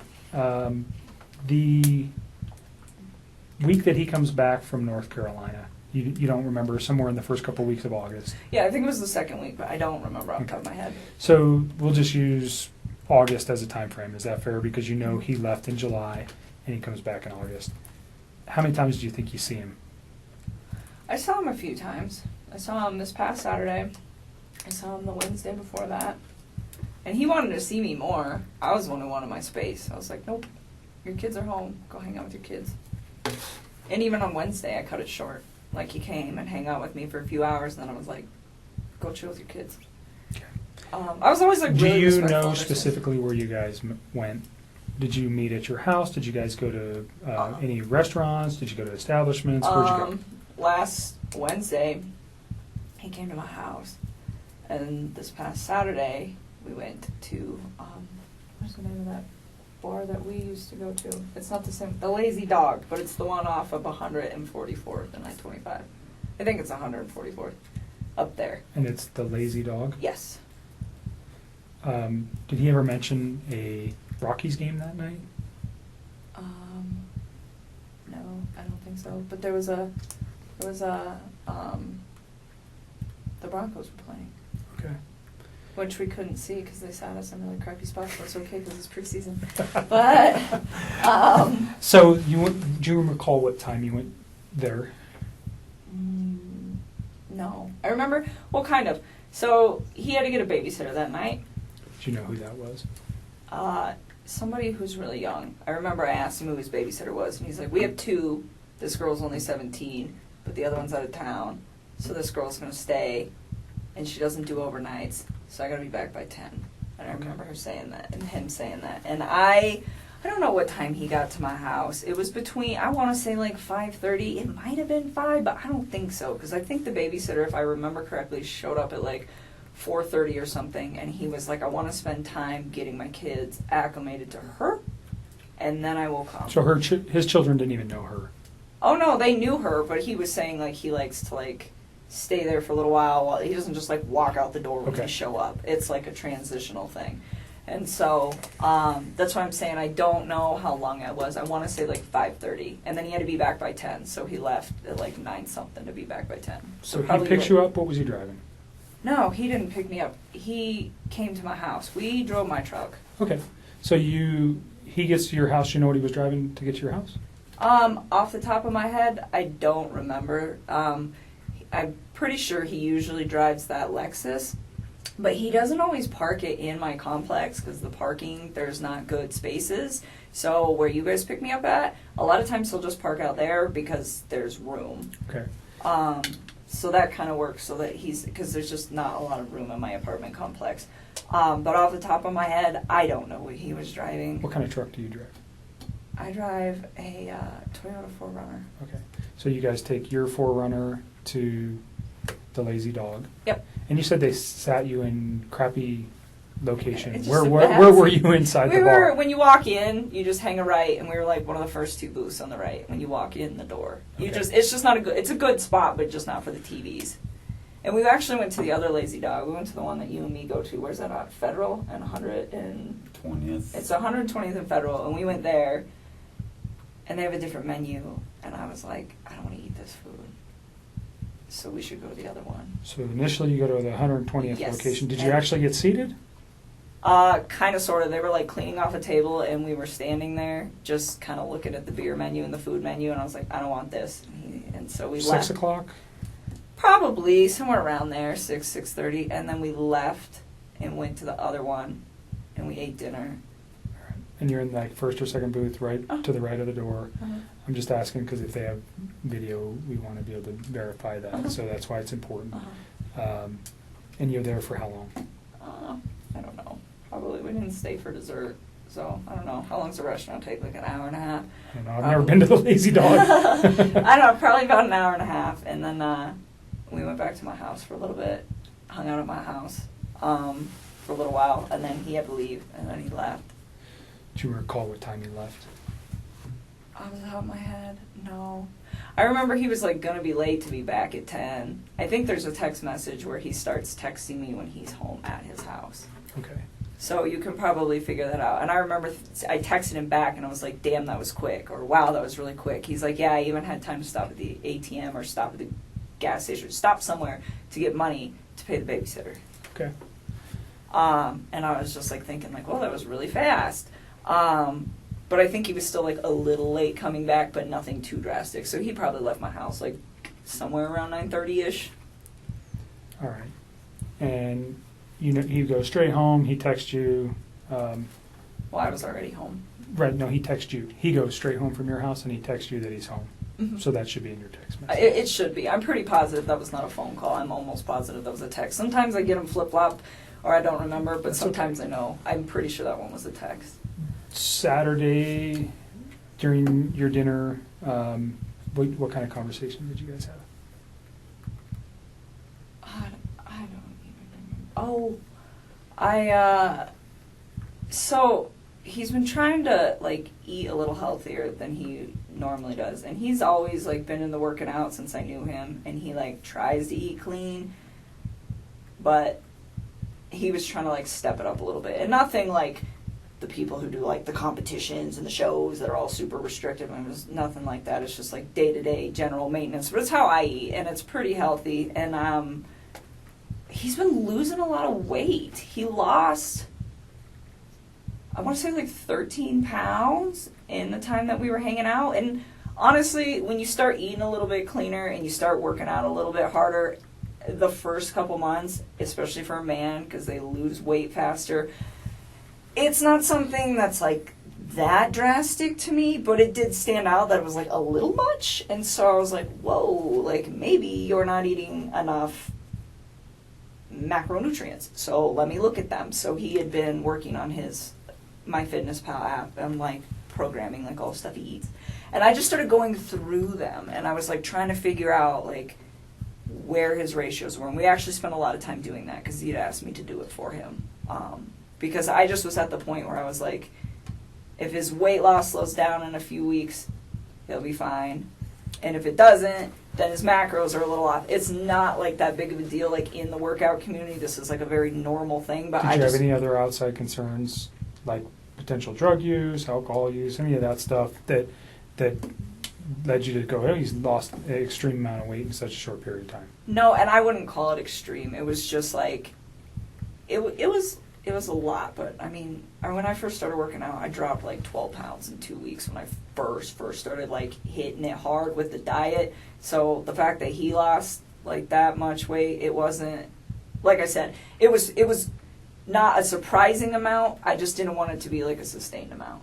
But no, I didn't think anything weird of it just because of like how interknitted I am with the like workout community, and I know like this is possible. But it just, the thing that concerned me about it, I guess, and it wasn't even concerned, but the thing that like kind of red lighted me like, hey, this might be carrying on, is the fact that his macros were like pretty dialed in. Like I had wrote them and he like didn't stay exactly on them, but his calorie intake was about where it needed to be, my experience anyways, for like what he was trying to achieve. And so I don't know, he didn't seem to have a problem with it. He liked where he was at with all of that. So that was your main conversation Saturday? That was like a big chunk while we were there, is like us actually going through, because I was like going through each item like, why are your ratios off? You I know was- where his kids or wife were that night? On Saturday? Yeah, his kid. Well, you know his kids are with the babysitter. Do you know where his wife is? She's in Arizona, Okay. How do you know that? because he told me. Okay. Do you know what she's doing there? I think she's on a business trip. He didn't even tell me right away. He actually told me, I think, like on Saturday or something. It might have been like during a Friday phone- or something. I honestly don't remember. I just remember I was like really surprised where he's like, hey, like, I'm going to try to get a babysitter if you want to hang out or something like that. And I was like, why do you need a babysitter? Like, your wife's home. He's like, no, she's out of town. I was like, oh, Okay. okay. Is there much conversation regarding that, her on being on a trip, or the children on during those conversations? Not really. I just asked him what time she was coming home on Sunday, and he just said really late. Okay. And that was it. I mean, there's nothing really to talk about with that. Okay. So your conversation's mainly health related. Mm-hmm. You guys return to your house, and then he goes home, and then you talk to him for a few hours on Sunday. Did I? Are you asking me or are you I'm telling asking me? you. Oh, I was like, I don't even know. Someday, honestly, so wait a minute. That was Saturday. We're talking about Saturday. We're not talking about Sunday right now. Okay, so you're still on Saturday. Yes. You guys have a This- phone conversation when he gets home? That was the day that he got the babysitter and I went out to dinner, not Sunday. Okay. Okay, sorry, I just want to make sure That's you okay. got your Yep. days right. So Saturday, yes, we went out. He had the babysitter. He went home. I'm sure we did. We always talk on the phone. And honestly, I mean, Mark asked me that the other day. He's like, how long are you on the phone? 15 minutes, 20 minutes? Like, you're going to have to look at the records, to be honest with you. Like, so much. You like to talk, I can tell a little bit. Yeah, a No, little she's- bit. 400, when she was young, she'd crank out about 400 words a minute, gusts up to 600. That little thing can yak, man. You're a talker, so I'm letting you talk. I need to use the restroom. Let me show you where it's at. Can you So- give me some water while you're out there with Sure. him, please? Thank you. Another bottle? Let's Yeah, at least one. let's move to Sunday. Sunday. Well, Okay. let me reverse something. Your conversation with the children, or about the children, was there ever talk about medical concerns with either of the children? Well, I know Cece is allergic to not peanuts, like pine nuts. Pine nuts. So she has a nut allergy. Yes. Did they take meds?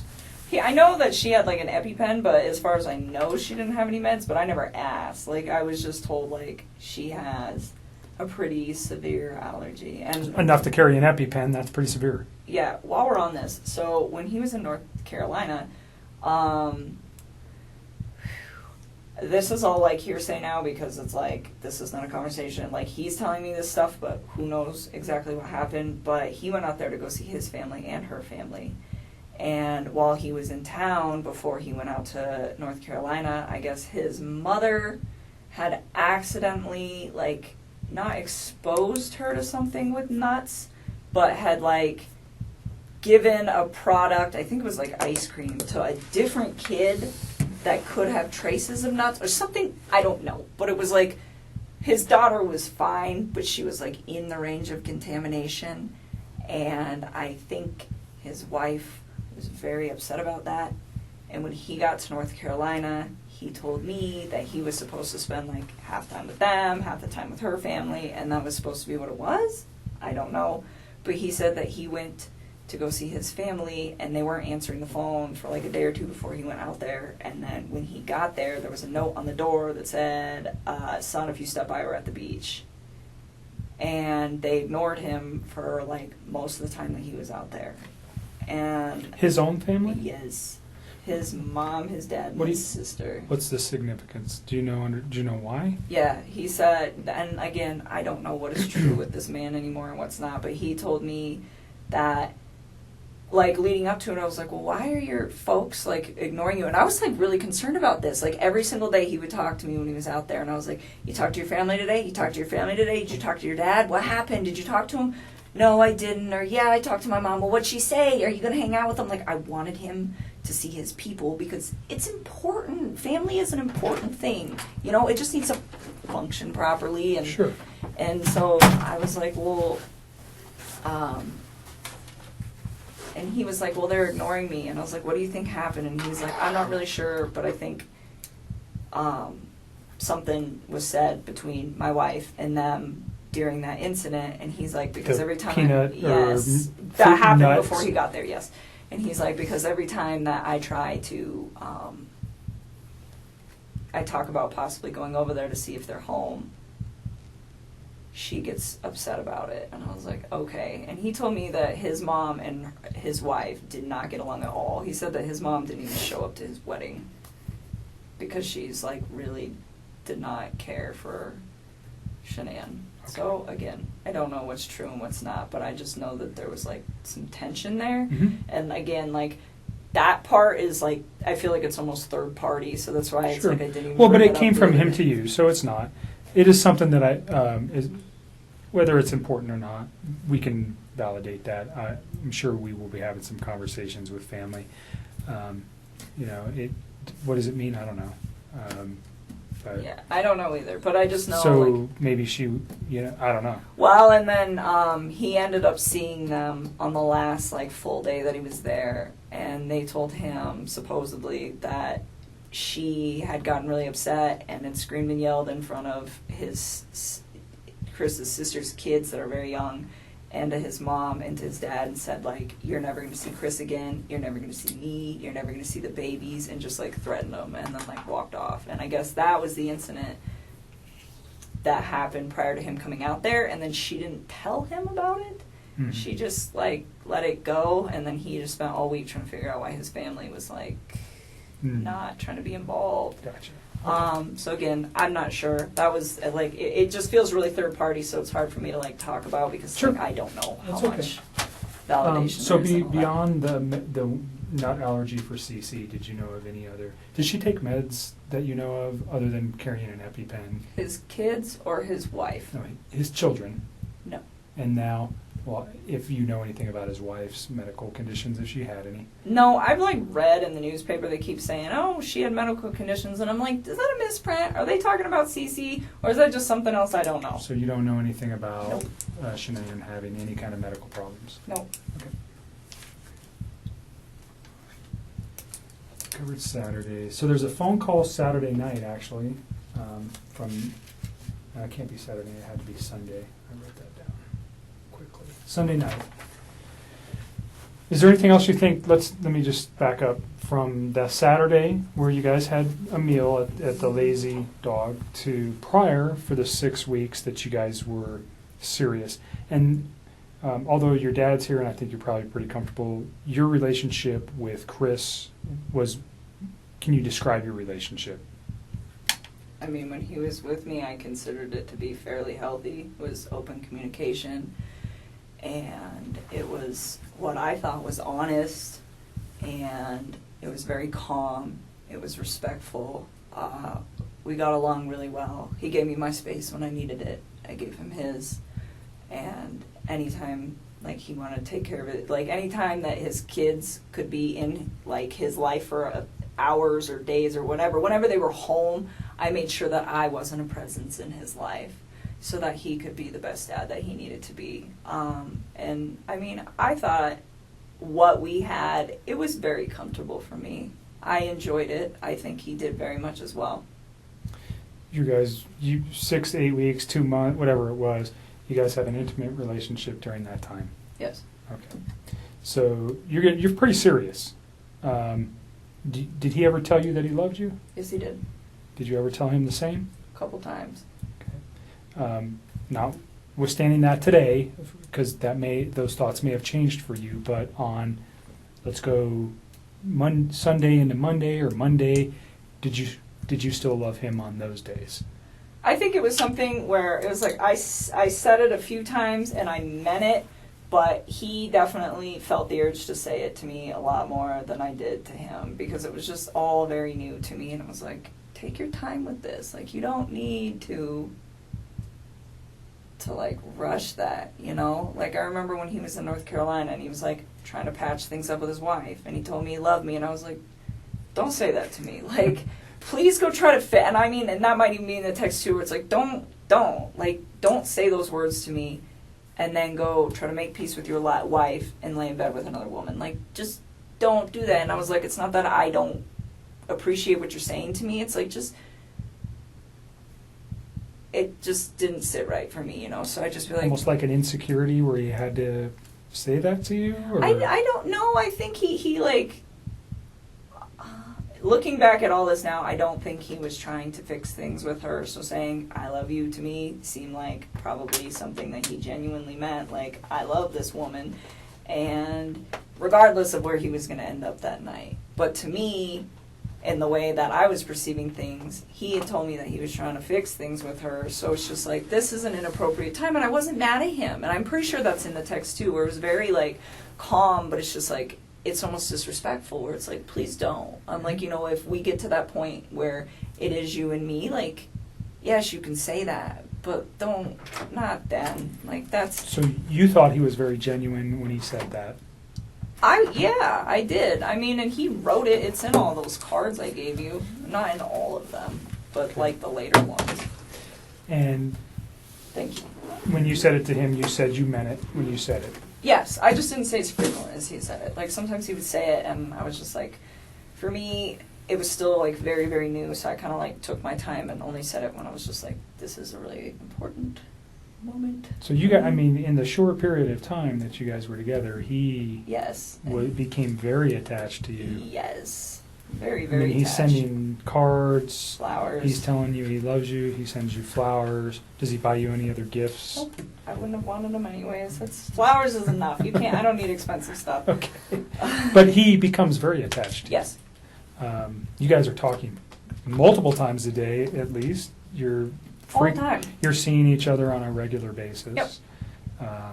So it's a very, and his wife is not around, nor are his children. So there's a lot of time for you guys to build your relationship in this first four weeks or so. Is that fair? Yeah, and even when she was back, I mean, it was still like we were still spending time together. He was still spending time with his children, and I had my own life. Like, I mean, there was one week where I just like went out of town with my friends for my birthday. I wasn't even around the whole like last few days of June up until the 3rd of July. I was like gone, you know. And then there was another like last weekend. I had a friend impromptu come in town from out of state, and I hosted her for a few days. And it's like I still did my own thing all the time. Like, whether he was there or not, like, if my friends were like, hey, we want to make plans, I would tell them, like, we're not hanging out today because I want to go see my mom or my dad. Did your friends know about him? Nope. Why? Because it's like he's with 2 women right now. They don't Okay. need to know about So that. if you had a boyfriend of 4 to 8 weeks on a regular, I don't know if you were married prior or if you had a boyfriend before, but if you had a steady boyfriend, you would have let people know. I think you told me before we got started that you just told your dad about Chris No, I wouldn't recently. have told them. I wouldn't have told Okay. people. It's too early. I mean, people... So you don't tell your friends, hey, I No, got a because boyfriend. people come and go. I mean, Okay. dating scene these days is like, it sucks. I mean, so, no, I wouldn't. I mean, it would have to be something, even with Sean. I think I was with Sean for probably like 6 or 7 months before I brought him home to my family. I mean, I really, same with, that was the guy I was in a previous relationship with, but I But mean, this one, you were a little bit more. You said he's with 2 women. Was that one of your considerations for not telling anybody about him? Yes, well, I mean, it was like, okay, like this, to me, it wasn't going to be an extended thing. Like, if it got to the point where we were, like, dating for, like, 3 or 4 months and he's still talking about, oh, I'm going to move out, I'm going to sell the house, I think at that point I probably would have just been like, I don't think you're really, like, doing these things you say you're going to do. And I probably would have just, like, left because at that point, it's not fair. It wasn't fair to me in the first place. It wasn't fair to her in the first place. It wasn't fair to any of us in the first place. You know, it wasn't fair to his family for him to have an affair. It wasn't fair to me to have him lie to me and make me think that everything is going to plan. And still to this day, I don't even know what's a lie and what's not. I don't even know if they were, like, filing for divorce. I don't know if they were putting the house up. I don't even know anymore what is real and what is not. But what I do know is it's just like, you know, that wasn't fair to me either, because if I'd have known not even all the truth, but like obviously some of it, I wouldn't have even engaged in any of this in the first place. And it just, I mean, and that's the part for me, just like on my personal level, outside of everything that is happening, that is gonna affect me long term. It's like, you know, I'm gonna wake up every day and know that, like, this mom and her unborn child and these 2 little girls are not around anymore, and it breaks my heart. It is so, oh my God. And then I have to think about, like, the consequences of his actions and how they affect everybody else. Like, all of these, her family's impacted. My name is about to be, like, slandered for probably a while. I don't know how long it's going to take to heal, but I would not be surprised if it's going to be hard to go out in public sometimes for a couple of years. And that really hurts me. I'm just like, this is a horrible, horrible thing. Like, how dare you, you know? And people aren't going to understand that. You know, they're going to say, oh, you know, you're the woman that had an affair with this man who took out his whole family. And I take a step back and it's just like, I didn't know. Like,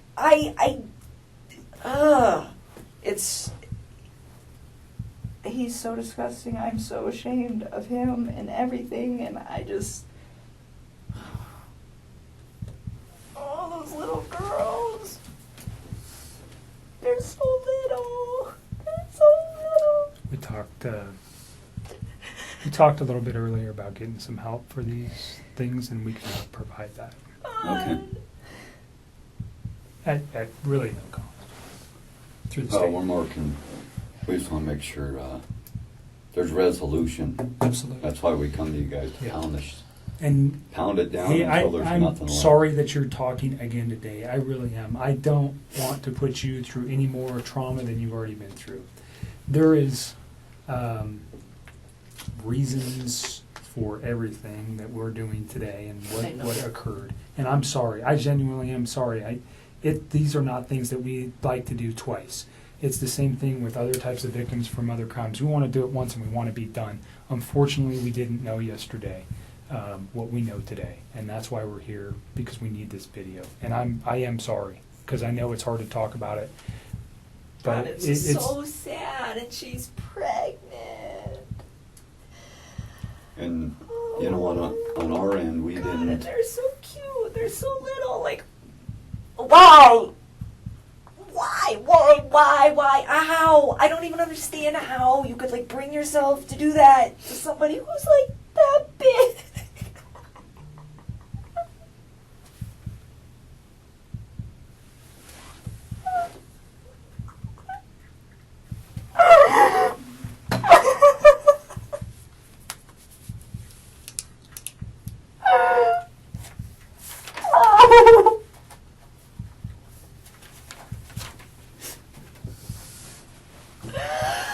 Oh, Jesus.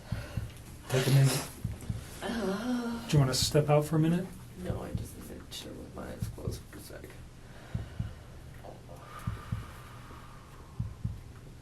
I still cannot believe this is happening.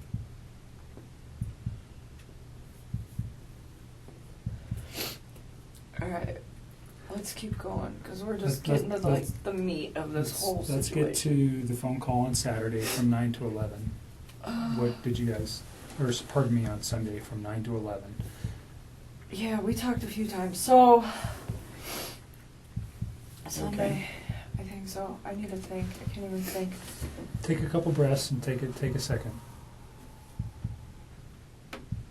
Sunday night. I don't even know. I don't think I was like concerned about anything at that point. You guys had had a nice meal the night before. You knew his wife was probably coming home late that evening. Oh, you know what? I still don't remember what we talked about. I like honestly like we talk about so much random stuff. Like it's so hard to pinpoint some of these things. I don't remember what we talked about. I do remember that was a long phone conversation that we probably talked about all sorts of stuff. One thing I do remember though, that I didn't remember earlier when I was talking to Mark. So this is like where I'm starting to remember like little bits and pieces. And I that don't gives you remember. Yeah, I know. So the phone conversation. I don't remember what was in the phone conversation. Probably nothing of relevance, to be honest with you. But usually he talks to me when he's like down in the basement in his bed before he goes to bed and before I go to bed.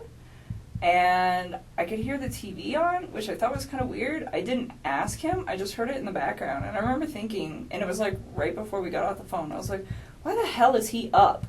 And there's like no TV downstairs. So I was like, well, maybe, I So don't know. no TV in the basement where he usually calls you from. Yeah, and I don't know how many TVs they have. Like, I've never been in their bedroom. Like, I went upstairs once, and it was, like, to their little playroom, and I just, like, looked at it, and I was like, that's super cute that your girls have books, and that was, like, it. And other than that, I have never been in any of those rooms in that upstairs. Like, to me, it was just, like, you don't know. Like, ever. I had no... So, I don't know if he has any other TVs. I'm assuming by, like, how much other nice stuff they have in their house, it wouldn't surprise me. So, I'm not quite sure what room he was in at that point. But I just remember hearing the TV. And I was like... It was just weird to me. Because I was like, why are you watching TV right now? It is, like, super late. And that was the only thing... And he had phoned you? Or were you guys already talking when the TV was going? Or... I just remember, like, I, like, picked up on it, like, later, but I don't think it was, like, throughout the whole conversation. Okay. Like, I just remember it being towards the end, because I remember thinking, like, wow, it's really late. Something I didn't ask you about the house, because you'd been there twice, and it just made me remember. Do you remember how you guys accessed the house? That's a good question. So once through the garage, and I think once through the front door. I think the first time was through the front door, I think, and I think the second time was through the garage. Was there anything unique about either of the doors when you went into the house that might not be typical of another house? Like a unique door. Not I know the they door have a camera itself. on their door. Okay, I mean, I there's know a that. camera on the which door? It's on the front door, isn't it? I don't know. I'm asking I you. think so. Okay. I don't know. Did he use a key to access the house? No, he did not. The first time I went over there, he just let me in. And then the second time, did we go through the garage? I don't remember. I've been through his garage before. I went through his front door once, though, because I remember he had just cleaned, it was the first time I went through his front door, because he had just cleaned his carpets, and he had moved all the furniture out of the way, and the furniture was kind of in the way of the door. And he's like, the door doesn't open all the way right now. I'll move all the furniture back when the carpet dries. So I do remember that, just kind of offhandedly. And the second time, I want to say we went through his garage, because I remember his garage. I remember, yeah. So he was at the house when you went there. You were never there by yourself. He correct? was at, Or he no. took you there. The first time he was already there, Okay. and I met up with him. And the second time we went there together. So the front door, I asked if he had used a key. He let me in. Okay. So there's a, those keypads where you can Mhm. enter an access code. Do you remember seeing that on his door? I want to say vaguely, but to be honest with you, I don't remember. Like, he let me in that day. That So was he never so gave long you ago. the code to access his home. No, Okay. not at all. You talked about a security system. There was a camera on the front door. Was that just like what a Ring doorbell is that goes to your phone? I don't even know what it looked like. I only Okay. know that it existed either because A, I wasn't paying attention the first time I was over there, but B, because of all the stuff that's going on right now. That's the only reason I know Okay. it's in Did you remember existence. seeing any cameras anywhere in the house? No. Okay. Did he ever tell you about the alarm system or give you an access code to the alarm system? No. I wouldn't have asked for that. I wouldn't have wanted that anyways. Sorry to regress to that. No, you're okay. Go back to the phone call, or where you noticed the television in the background of the Yeah. phone call. Yeah. So I didn't know what room he was in, but I was just like, I just thought it was weird. Because he's always like, before I go to bed and I lay down, he's always like kind of trying to do the same thing. We just talk. It's like a really chill thing till one of us is about to pass out, and then that's like the end of it. But it was strange because I was like, the TV's on. I remember I was thinking, I was like, maybe he's waiting up for her. And then I was like, maybe not. I didn't know. It wasn't something that like alerted me. It was just different from his Out of character standard for him. operating procedure. Because whether his wife is home or she's gone, he's always got kind of like the standard op when he calls me. So that's why it was kind of like unique. Okay. Because it doesn't really fluctuate when she's there and when she's not there. He's pretty like free reign with what he does. So anything important that you recall during that conversation about the children, about his wife, about what he was doing the next day, what he had planned, anything like that? Did he No. tell you any of that information? I remember he told me he had to go to the field and not to the office on Monday morning. Okay. Did he specifically say where he needed to go on Monday morning? No, I don't ask him for those sites. There's like, Anadarko's got like thousands of sites. If he were to tell me, I wouldn't even They're know. just like random numbers and stuff, right? Well, he told me, he said, I gotta go to a site. I gotta go check out like a valve or something where they think that they had a release. Something like that. Did he mention the town or anywhere? No.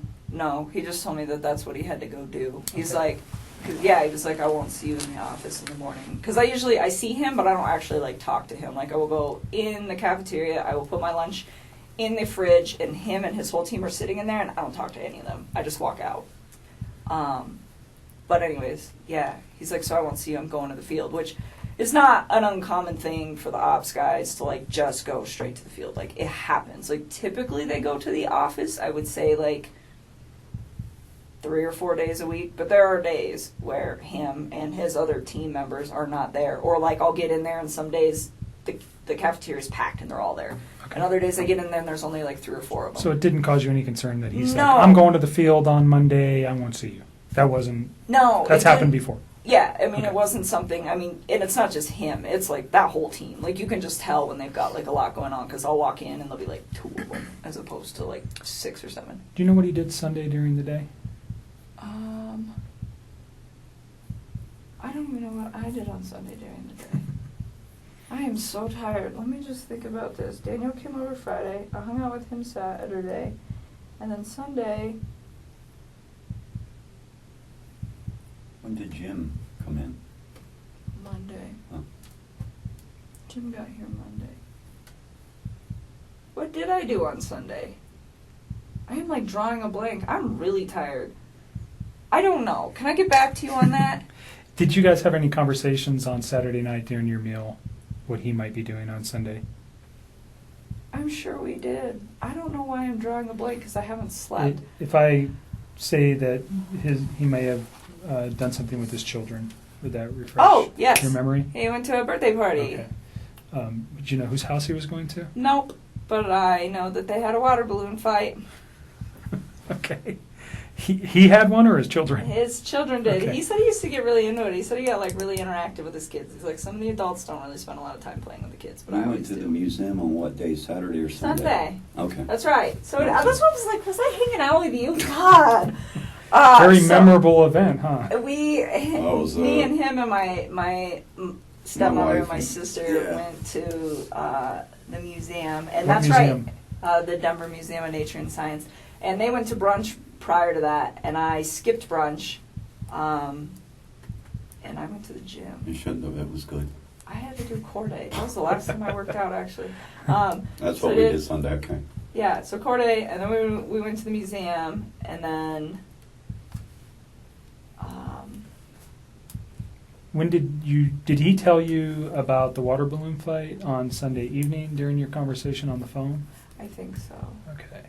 So think you don't so. know whose house he went to on Sunday, No. but you knew it was for a child's birthday? Yeah, and he had told me about that in advance, really. So I don't know if it was Saturday that he had told me that he was going to go that birthday, or like Friday. I just remember he was like, "I got to go to this birthday party Okay. with my kids." Any other conversation that makes sense? I mean, honestly, at this point, I'm really tired, so I know there are certain things that I need to tell you guys that we'll get to as these days progress. Yep. But in all honesty, if it doesn't stand out to me now, Today? it probably That's fine. wasn't relevant. What about that 9 o'clock thing you were telling me on Monday? Oh, that he told me? Oh yeah, well we'll get there. We'll get there. We're still on Sunday. So we're on night. Sunday. We're We're gonna get literally- we're gonna I know, get to this is gonna be a long we're gonna night. get there to Monday. We're getting there. So Sunday night or Sunday during the day, you had your own personal stuff going on with your family. You never see him on Sunday. Is that accurate? No, I didn't see him. What did I do the rest of the day? I came home. I think I might have just chilled at my house. I don't remember. I think I cleaned my house. I don't know. I didn't see him though. Okay. And Yeah, Saturday was the last time I saw him. Okay. Sunday, you're at home. You talk to him. We know you have a conversation Mhm. in the late evening hours, and then you go to sleep on Sunday night. When's the next time you talk with Chris? Probably Monday morning. Do you know what time? No, I mean, so we used to like randomly text each other like throughout the day, but we both get really busy. So some days like I don't hear a lot from him, and some days I don't text him until like 2:00 in the afternoon because I'm just like busy. And I remember I didn't hear a lot from him that day, which was like that's not out of the normal for either one of us during the day. But at one point, I do remember he like texted me and he's like, "Oh, it's been a really busy day," and then like said some other stuff, which I'm sure you will find in my text. What he said, I don't know. It wasn't obviously anything that was like alerting to me. That's what I'm saying. Like at this point, like I remember really key things, but if it's like a conversation that I'm like, I don't remember exactly what was discussed, it's because it was probably just bullshit, like just talking to each other. Yeah. Small talk stuff. Yeah. But I remember he was busy that day, and we didn't talk that much. And then I clocked out at 3 is what my time card says. That's what I was showing Mark the other day. And I got home, to go meet my buddy. One of my good friends was coming over to my house, and he actually has a key to my house, so he was actually there when I got there. And Who's that? my friend Jim. And so Jim came over, and I got home. He was there. He had like just walked in the door, and I remember like briefly after he got there, I checked my texts. I mean, briefly after I met up with Jim, I like glanced at my texts, and Chris said something about like my family's not home, or like my wife and kids aren't home, like something to that effect. And I told Mark, because he asked me for a time, and I don't have an exact time, but I remember it was like right after I walked. That was a text message, though. Yeah, it's in a text, and it's like it was like briefly after I walked in the door. So based off how long it takes me to get home from work and when I clocked out, it's probably about 3:45 p.m. Texts me and tells me that, and like he knows when I get off of work too, so he doesn't always bug me if I'm busy. So I don't know what's up with that, but that's when he sends that to me. And So you're saying that he would have known that you would have had your phone available to you and not been at work when he sent you that text message? Yes, that's what I'm trying to say. So looking back at it, you think it was purposefully sent at that time? Oh, I'm sure. I'm just asking your feeling on that. Yes, and then he said, "Call me when you can," and I was. There was like, no other communication between you and him that morning, on Monday morning? Well, at all? there was, but it was like random, like But nothing about this event? no. About like my wife's missing or No, anything? nothing. Okay. Nothing. And you knew he wasn't coming to the office because he had told you that Sunday night. Yeah, and then he goes, and so like they're only in the office for the morning. Like Right. some days it's longer than others, but I would say by a maximum of 7:30 every single morning they are all gone, and they don't come back unless they have like a meeting or something that they have to attend. So like not seeing him for the rest of the day is not like an unnormal thing. Okay. Like, but like I'm saying, like we don't really. The only reason we interact was kind of like by an off chance thing. Like I don't work with him. Mm-hmm. So he, we talked like randomly throughout the day, but it was really sporadic, and he seemed pretty busy, so we didn't talk too much. Like I said, didn't put too much thought into it. It happens all the time. Waited till about 3:45, then sent that text to me, and yes, he does know that I will be home at that point. Or getting home. Did you give Mark Jim's information? No, I would really not like to involve him in this. Okay. He does not know about this. He doesn't know any of this is occurring. Okay. Like I was So literally he knows certainly through the media that something's occurred. Yeah, he's with out of Chris. town. He's probably has Okay. no idea. He doesn't know Okay. who Chris is. Like he's not. I do not know. So he's just a friend of yours yes. that He does not need was to be coming dragged to your into this. apartment and doesn't know anything about Chris. Does he know anything about No, Chris? Okay. nothing. Absolutely And not. we've known Jim for Yeah. years and years. You're not dating him or anything like that? It's No, just a he's friend. like one of my very good friends. Like my dad knows him. He's a great guy. He works out of state a lot, so when he's in town, we hang out. But when he's in town and he's off of work to save time, so I give him a key to my house. One, because I trust him and he's one of my best friends, and two, because sometimes he will just meet me there. Because I'll be like, hey, I'm getting off of work, and then if I get stuck in traffic or something, he ends up like sitting outside of my apartment waiting for me to get off of work. So I'm like, here's a key, and like my dog loves him and stuff. So no, he's not. So he's just a involved family with it. friend. Yes, I don't even. The only want reason him I dragged ask, into this. and I'm not really concerned about your location. I think we already have your cell phone records. At some point, did Mark ask you to supply? Did they ask for consent to get cell phone records? That'll probably be done by warrant. If we Isn't wanted, that what you just did? nope. What I'm talking about is your movement Oh. by GPS or by cell phone tower to show where you were. Obviously, and I don't want to cause you concern, we want to know where you were that day too.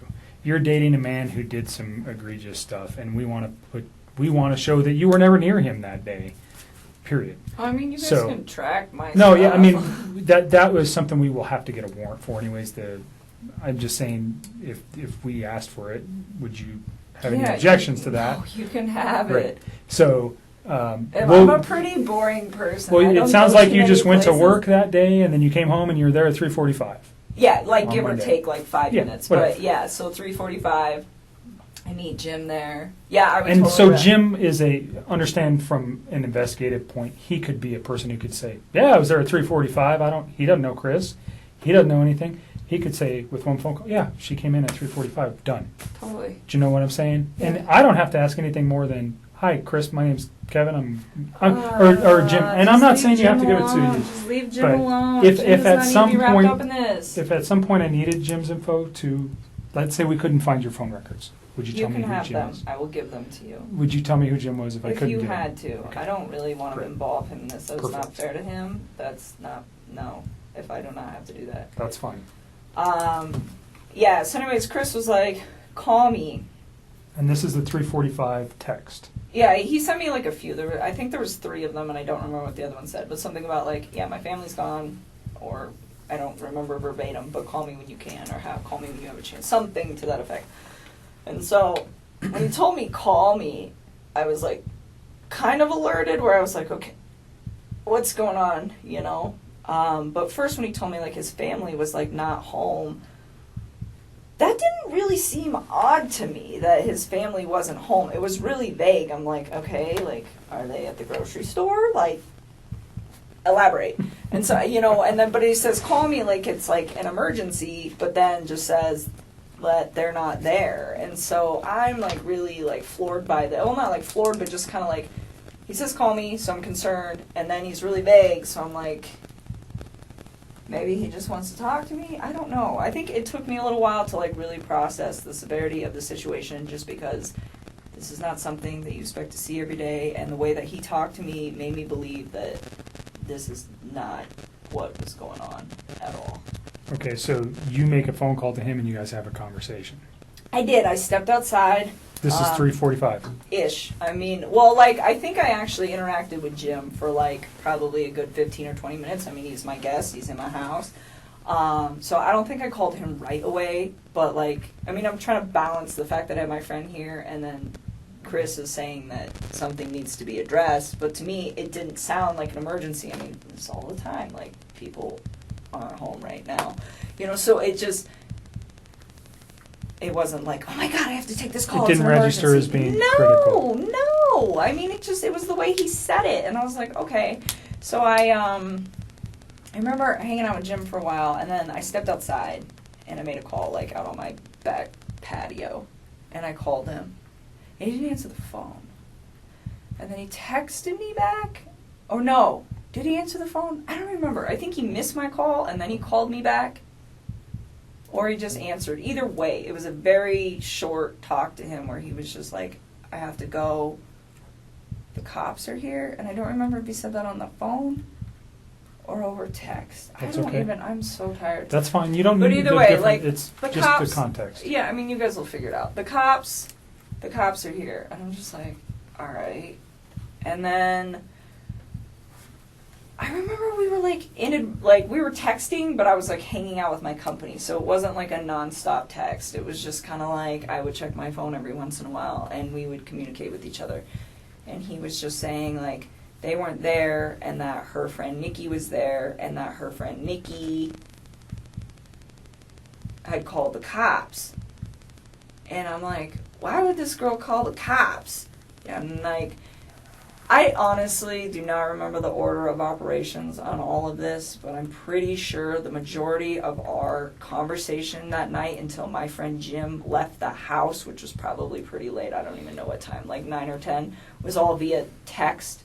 So you should have this via text. Like, Okay. I don't think we started talking again on the phone until, like, after my company left. And he was like, I don't know, he just started, like, giving me details about stuff, and I don't remember what order, but he was saying, like, Nikki was really upset, and that the cops were there, and that they were, like, searching the house, and I was just like, what? You know, like, what? Why? And he was telling me that, they had, like, had a disagreement or something like that, and then, he told me, like, she was gonna go to a friend's house, and I was like, okay, well, maybe she left, you know, maybe she just, like, went to her friends, and then I think I don't remember, but I think he was the one that told me that her cell phone and her purse were still there. I think he told me that. He told you her cell phone and purse were still there? I think he did. I don't remember. What's the significance of that in your mind at that time? At that point, I thought this woman was really trying to get out of this house. Okay.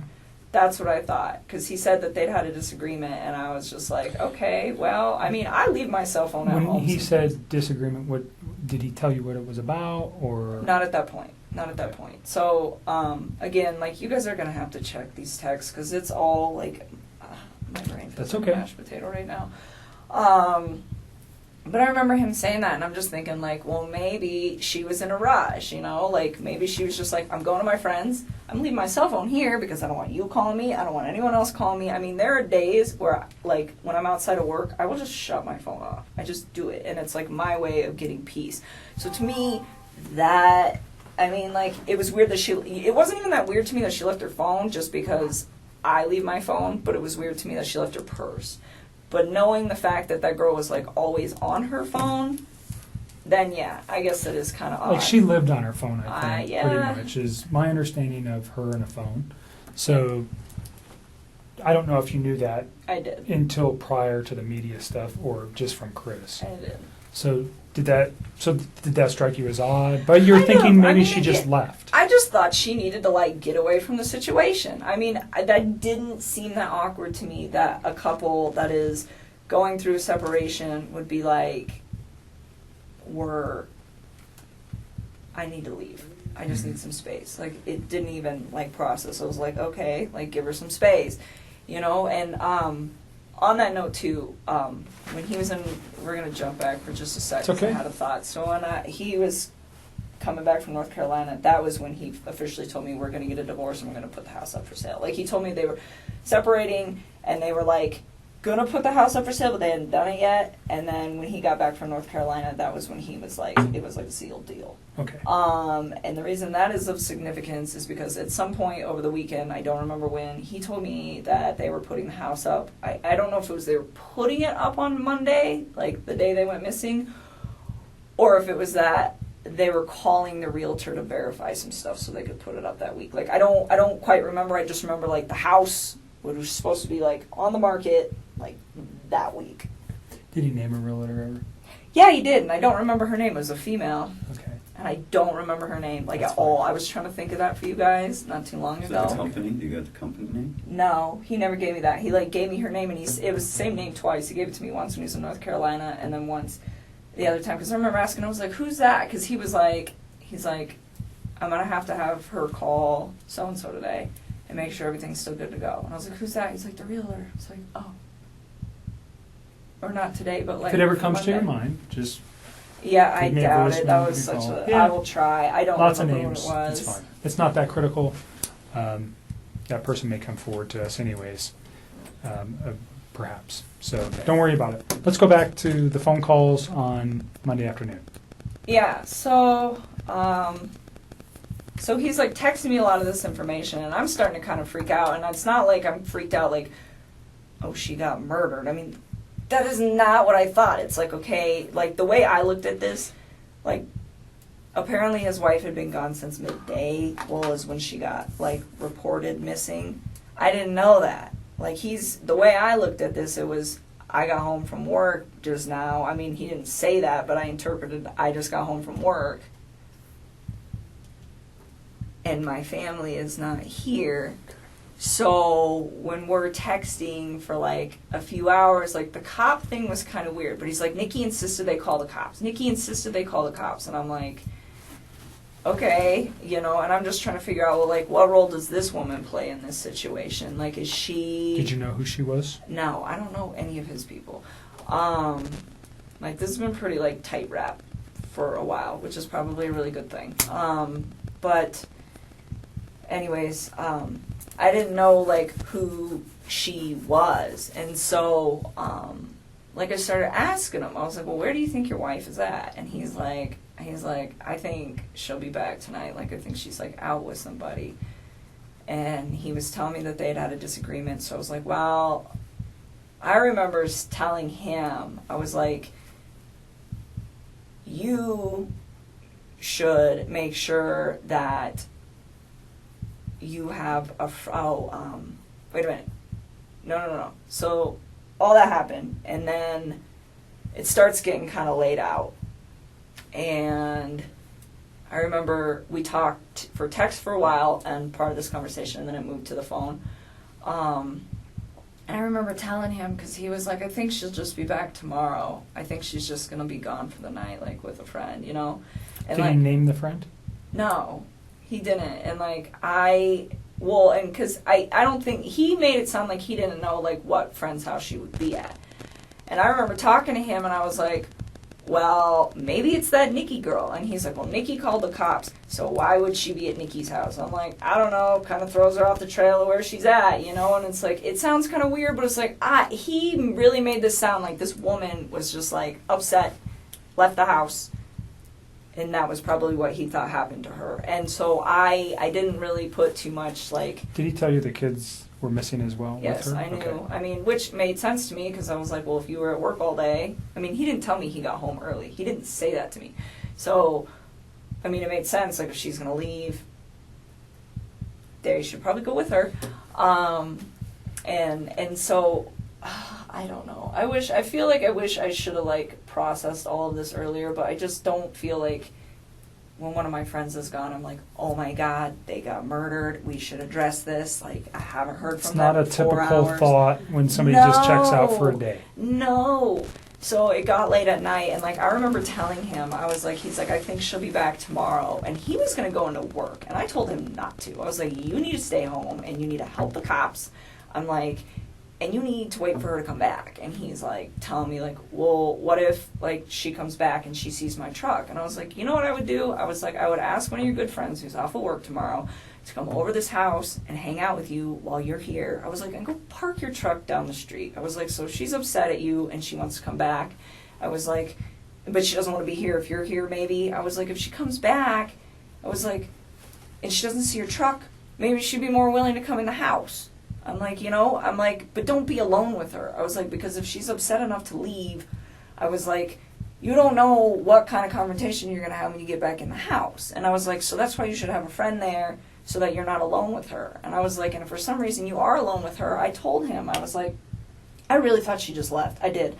I was like, get your phone, put it on video, and put it in your pocket. And I was like, and just zip it up. And he's like, why? And I told him, I was like, because you can voice record. I was like, so if she comes home, I was like, and you two are still like, you know, if there's some choice words being said, because you guys obviously got into like something that's, you know, early Did he in the ever morning. articulate what their argument was He did, about? and I will get there. But, you know, I told him, like, just be prepared. You know, because at this point, like, it wasn't like I was, like, trying to make her to be a bad person. It was just, like, I didn't know what was going on. I assumed that she had left. So I was like, well, when you get back, because I knew that they were going through a divorce, it was like, just cover your bases, you know, try not to be alone. And if you are, just record what you guys are talking about. So, like, at the end of the day, like, nothing bad happens to you, you know? And, like, that was kind of how I processed that whole situation. And so,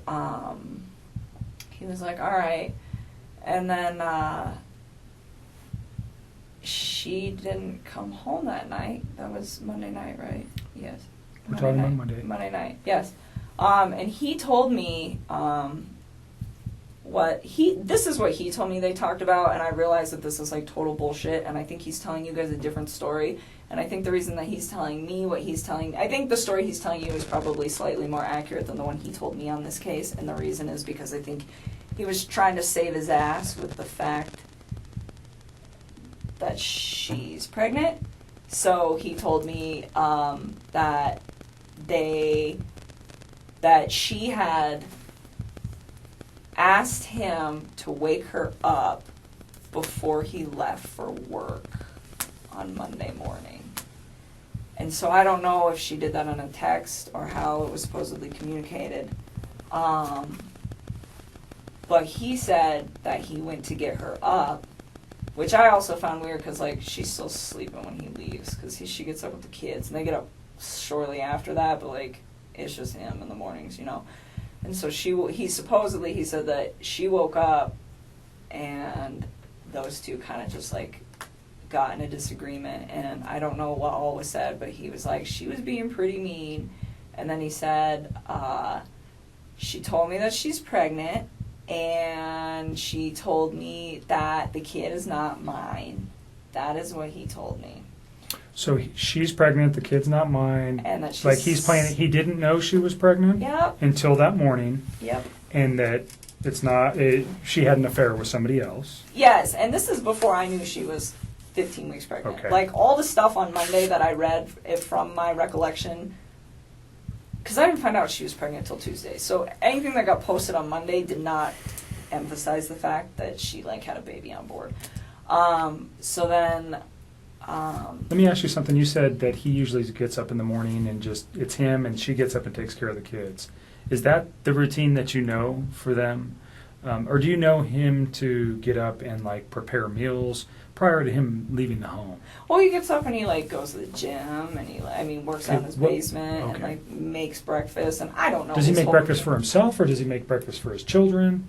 I don't know. I don't know. They're still sleeping at that point. Like all I know is he at one point in sometime in this whole thing, he told me that they usually get up at like 6:30, and she gets him ready and takes him to school and like does all the morning stuff with them, as far as I know. And then in the afternoons when he gets home from work, he kind of does more of the afternoon stuff. Okay. So it's kind of like a tag team operation that they have going on, but I think she does more in the AM and he does more in the PM. All right. Is Thanks. kind of how I process that, but I don't know. Okay. So she's mean to him and then throws this out.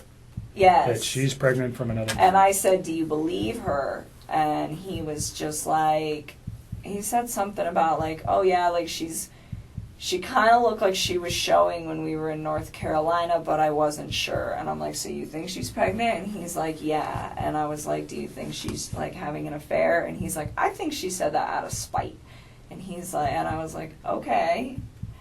And then, and again, like, I think he's just saying all this to me to try to cover his tracks with me. Like, I don't know what he told you guys, but I bet it's probably very different. And I think that what he said to me, it was like directed towards me. Like this whole bullshit little box lie that he had right there was like the lie directed Did he at say when the me. argument started? Nope. He Did just said it was in the say- morning. He said he woke her up in the morning. Okay. Did he say when she came home? Did he ever let you know that? I think I want to say he said around like 2, but I don't know. Okay. And then he woke her for what purpose? Because she asked him to. Okay. So I was under the impression that he was asleep. I'm assuming this is how it like went, and what he was trying to tell me is that he was asleep by the time she got home, and she sent him a text and said, "Wake me up before you leave." And then he woke her up, and they got in an argument, and then he went to work. Okay. That's how I processed And the it. context of that argument again was just she's pregnant. And is there anything else that he shared with you? He did not elaborate on it, and I didn't ask. What were you thinking at that time? This was like on Monday. Again, at that point, I was like, I still thought she left. I mean, this was all on Monday. Like, I legitimately thought this woman left the premises with her kids and just wanted nothing to do with him for like 24 hours. So his story was believable that she was pregnant from another man, and maybe she took off for that guy, or... He said several times, like, I think she just said that out of spite. Okay. Like, he thought she was with one of her friends. So he held true to that story. Pretty much. She's just leaving and she's with a friend. That was kind of what he thought, and that's kind of what he had me believing. And at the time, I wasn't really alarmed because it had been like a half a day. Sure. And so then Tuesday rolled around, and Did you see him at all on Monday? You said you didn't, No. right? Earlier. I did not see Okay. him. And I went to work Monday. Did he ever Tuesday. try to convince you to come see him, or say he wanted to come to your house? No, not at all. We were supposed to go pick out apartments to go look at on Wednesday, so yesterday. But that obviously Right. didn't So happen. on Monday, he never tried to be convincing to get you to come up to see him? No. Nothing? Not that I'm aware of. I don't think so, because I had my buddy Jim was over Monday and Tuesday, and he knew Jim was over Monday and Tuesday, and that's why we were going to hang out on Wednesday. Okay. So no, he didn't ask me. So Tuesday rolled around, and she still wasn't around, and this is when I started getting kind of sick. Like, my friend Jim was sick on Monday when he came up, and I don't know. I just started feeling like crap as it was. And then I was just kind of having a hard time focusing and like thinking about what was going on. And I'd asked him a few times, I'm like, where's your family, Chris? Like, where's your family? You know, and he would tell me like, oh, I don't know, or I want him home. Like, I asked like several times. So I think I got different responses, but each time like he didn't know where they were. You know, and I'm like, she's still not home, and he's like, no. And I had also asked him to like, he said he had a friend, Dave, that was a cop, which I also find convenient that there's another Dave working this case who's a cop. But I was like, well, Dave's off, why don't you just have him like post up outside your house too and see if she shows up, you know? And he told me on Tuesday morning, he was like, I called Dave and asked him to sit outside my house and he's gonna do it. And he's like, and then my friend Nick is coming over later on this afternoon. And I was like, okay. Did you ever hear Nick's name before? I've actually heard that name a few times, like Okay. around him. Like there's certain, I never heard Dave before. Dave was new, but I've heard the name Nick a lot. So I don't know if that's like real or what, but if I was to guess like friends that he like legitimately has, I would assume that he was one of them. But yeah, because I know he's told me before, like when we first started hanging out, that Nick lived kind of in the area, and he's like he actually goes, he's a trail runner, and he's like he runs at East Lake number 3. So he lives in your area? Kind of. Okay. And I remember him saying that to me once. He's like, you know that park that we like hung out at? I was like, yeah. He's like, my buddy runs over there. We should not go to that park anymore. And I was like, okay. That's cool. And anyways, where were we at? Tuesday morning. Tuesday morning. We're almost done. I know. I'm trying to just keep it all together here for you guys. Tuesday morning. Oh, so he said Dave was going to stay outside of his house, and Nick was going to come over that afternoon. I was like, all right. And then, I think most of the texting throughout that day was kind of like, have you heard anything? Like, what's going on? It was kind of like me checking up on him. And I don't remember everything, but it wasn't, I didn't even make it through the entire workday. Like, I was feeling really, really sick, like, in general. And then I decided on my lunch break to get on the internet and look at what was going on with all the reports. And I saw a report that was like this woman who's 15 weeks pregnant and her 2 daughters are missing. And I was like, whoa, what? And I was just like so floored, and I read a couple other articles just to make sure that, you know, all the newspapers are, and like just double check, like, am I really reading this right? And I'm like, okay. And he had told me previously, like, she says she's pregnant with another man's kid, but he'd said like he could kind of tell in North Carolina, but that girl is like obviously pregnant. I mean, in her photos. I mean, 15 weeks, that's like 4 months. That's pretty far along. And so it's like, how would you not know if she's showing? Like, you totally know she's showing. And so, oh my God, I got so sick. I was just like, I need to go. I just like packed my stuff and I left work and I went home, and I remember I told Jim that I was going to get home early, and he wanted to come over right away, and I was just like, I just needed some time to like process what was going on. But I did tell him, I was like, you can come over earlier than you did yesterday, because he didn't want to wait in traffic. That was the thing. He's like, save me some time. So I don't remember what time he got there. I probably still have that text because I don't have any reason to delete those. But he came over a little early, but I did have like a gap of time in there. I don't know how long it was. I bet it was like from the time I got home to the time Jim got there, but it was probably like, I don't know, hour and a half maybe, somewhere around there.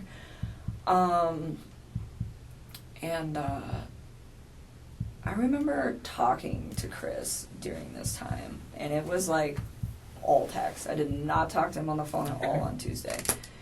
And I was pretty upset, where I was just like, you know, I was going back and forth like, where's your family, this and this and this, but I'm like, she's pregnant, you know, and this and this, and he's like, the baby's not mine, and I'm just like, you told me yesterday that you think that when she said that she cheated on you, she did it out of spite. And he was like, yeah. And I'm like, so then it's your kid. And he kept denying it. And then, like, he started, like, kind of worrying about us. He'd just be like, well, does this ruin everything with us, this and this and this? And I'm like, no. I'm like just trying to, like, his situation is so much more important right now than, like, our situation. But his main concern is you and him. Kind of, sort of. I mean, and I keep, like, asking him, like, I'm like, and I told him numerous times, which is also in the text that you guys will pull, where I'm just like, you need to focus on finding your kids and your wife right now. And I was like, and you need to focus on finding all 3 of your kids. And I, like, kept, like, emphasizing to him, like, he had 3 kids, you know? And, like, I wasn't even, like, mad about it. I was just like, you need to find your family. You need Did he ever go look for them that you know of? I don't know. I don't think so. That, like, doesn't even, like, ring a bell to me, so I don't think so. Okay. But, oh, and I forgot something else that's really important. I'll add it in there too, but let me just finish this thought. So then, Tuesday, what were we talking about? Oh, yeah. So I kept telling him, I was like, Chris, I know it's yours. It's okay. I was like, go find your family, you know? And it's like, was I hurt? Yes. But at the time I realized, like, his situation with what he had going on was, like, way more important than, like, our situation. And so that's why I was just like I confronted him about it, and then I was like, you need to go find them, and, like, we talked about it for a little while, and then I was just like, I don't remember exactly how it went, but something along the lines where I was like, why can't you just be honest with me? I was like, stop lying to me. Like, stop lying. Did you have an inclination? You've talked to this man a lot, and during this Tuesday, Wednesday conversation, did you feel like he was bullshitting you? A little bit, kind of, yeah. I mean, because he was like, not Monday. Monday I did not. But Tuesday, yeah, that's when it all started to click. I was like, oh my goodness, because he was like, well, like, he just didn't seem as, like, concerned as he should be, and he was, like, super worried about shit with us, and I'm just like, so concerned about his family and overly concerned about your relationship. yes. Okay. And I kept, like, trying to put it on the back burner. And shame on me for bringing it up in the first place. I was just really taken back. Like, wait a minute. She's 15 weeks. Like, how would you not notice that? Like, I was just, like, I was confused. And I was also like, is he lying to me? And I kind of wanted to know because I realized that, like, there's a situation at hand here. And I'm just like, what is going on? You know, and for part of it, it wasn't even, like, me trying to find out because I'm upset. It was almost like me trying to find out because I'm like, is there something else I'm missing here? Like, I felt like there was, like, pieces to this puzzle that I didn't know existed that were, like, not in place, and it was strange. And so, anyways, I told him, I was like, be honest with me. I was like, don't lie. And I don't remember exactly how it went, but I was, like, trying to emphasize, like, stop bullshitting me. So he told me the truth. And he told me it was his, and then he knew about it. Okay. I was like, okay. And then he asked me again, like, did that ruin everything? And I was like, no, it didn't. And in the back of my head, it's like, yeah, I'm done. I'm not dealing with that. Don't lie to me. But his situation is so critical right now that's, like, I'm not going to, like, ruffle his mental feathers because they're already, like, really ruffled because of the situation. So, like, out of respect for his mental health, I just, like, dropped it. And I just kept telling him, like, we're okay, we're okay, we're okay. But How many times do you think he asked you during these phone calls? Oh, it wasn't phone call. This was text. Pardon me. Text Tuesday. Text Tuesday. How many times do you think he brought up your relationship and if you guys were okay? Probably like 2 or 3 times. And how many times did he bring up concern for his children or his wife? I think he brought it up a lot too. I mean, he kept telling me that he was, like, worried about them. Okay. I mean, it happened. It wasn't like he was just, like, spaced out. I mean, he was definitely showing that too. I was just surprised that he was, like, also showing it for me. Because at that moment, if I had some crazy stuff going on with somebody in my family, I would be putting all my relationship stuff on hold. Like, look, like, baby, I got to deal with this. Someone in my family is missing. When I find them, we will talk. And that would just be it. But that's just me. I mean, that's how I would address the situation. And that's kind of how I've been, like, gauging how I handled Monday, Tuesday, and Wednesday is, like, what would I have done? Sure. You know, and kind of, like, that's why, like, I didn't contact you guys on Monday because I probably wouldn't have done that for one of my friends. And not that I'm cold-hearted. It's just, like, it just, that's just not how me and my friends work. So it didn't you know, so anyways. There's extenuating circumstances that you wouldn't have known that caused her friends to be concerned. Just so you know, there's nothing wrong with you for not going, oh, something's wrong, and calling the police. The people that provided the information to the police initially had way more information about her than you do, so that's why they came forward. So I can see it. I can feel a little reservation that you're like, why didn't I do something? You didn't know enough? I think a normal person on Monday, a reasonable person, is just going, shit, this woman's, whacked out relationship with her husband. She's got 2 kids. Now she's pregnant. She just takes off. So don't blame yourself for not making a phone call to the law enforcement or going to the police. You didn't know anything. So I'm just trying to help you get past that. Don't worry about it. Okay. It's not, the people that came to us had way more info than you did regarding what was happening with her life. Okay. Okay. So don't thank don't beat yourself up over that. Please don't. Okay. And then, so Tuesday, after that conversation, I told him, I told him to delete his text, because I knew he was like going crazy texting me, and I didn't want any of his friends to see him texting me because I don't think they knew about me. It had nothing to do with you guys. It was just like, and you'll see him, The secrecy of your relationship. Pretty much. And I just feel like he was texting me so much openly, and he had friends there that I was like, I didn't want them to see that. And so I was trying to get him to slow down. And then I told him too, after he lied to me, I was just kind of I was done. And I was trying to find a way to get away from the situation without alarming him or panicking him. So I told him, everything is all good, I'm still here for you, and I feel bad because, I lied to him, but, I, just try to keep him calm, and then I told him, contact me once they find your family. And then we'll talk. That was Tuesday? That was Tuesday. Okay. And he sent me a text back saying something along the lines of what did he say? Something please just think of and I kept telling him I was scared. I was really freaking scared. In fact, that's another thing I'm missing. I'm so tired. Monday night, I called him back in the middle of the night because I could not sleep. I could not sleep at all. And I remember when I called him, he sounded like he was sleeping. And I was like, how the hell can you sleep right now? I think that's exactly what I said to him. And he was just I'm just kind of dozing off and on the couch. And I just remember thinking, I haven't shut my eyes yet. And this is not even my family. And so that happened on Monday night. So then I was going somewhere with that had to do with Tuesday. I forgot what it was. I'm so sorry. Take a breath and relax. We're almost to Wednesday, and then we're out of here. Yeah. So then, so then once he lied to me, I just really trying to push him away, and he was just don't forget the person that you knew me to be when you were with me or something like that, and it was that strange? It just kind of sounded almost like a farewell, and I didn't think it was too weird because I was I think he realizes that I'm really upset that he lied to me, and I think he's aware of the fact that I'm probably about to walk away from him. So I think that was his way of saying goodbye. So it didn't really seem strange in the context of what was going on between the him and I part of stuff.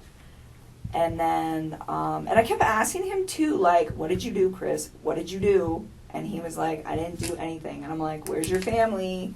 And I asked him that. I don't know if I started doing that on Tuesday or if I started doing that on Monday, but I think it was Tuesday because I don't really think I was that alarmed on Monday. And then, so that was supposed to be our final sign-off text. And then Jim got there at my house, and I was hanging out with Jim.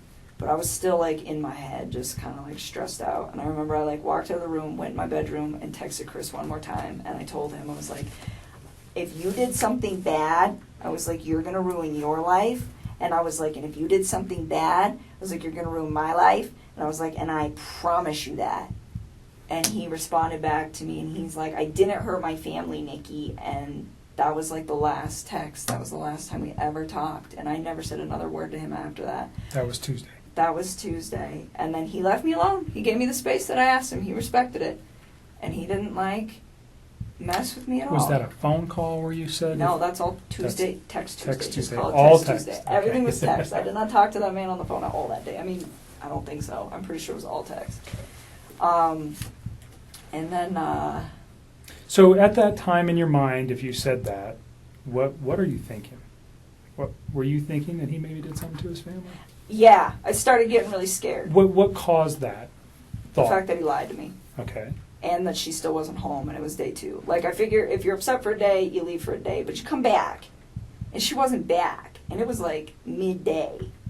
And not only that, but, like, she doesn't have her phone, she doesn't have her car, she doesn't have the kids' EpiPen, she doesn't have any of that. So what I'm thinking in my head is, like, for a night, if you're really upset, somebody comes one of your friends picks you up, like, okay.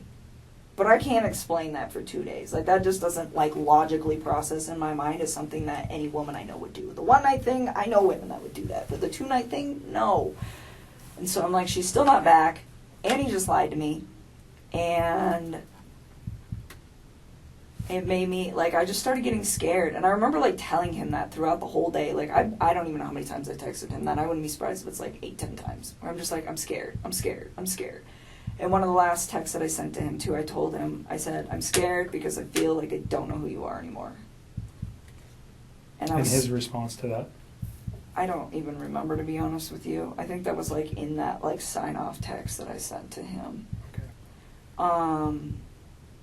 But, I mean, I was, like, kind of scared.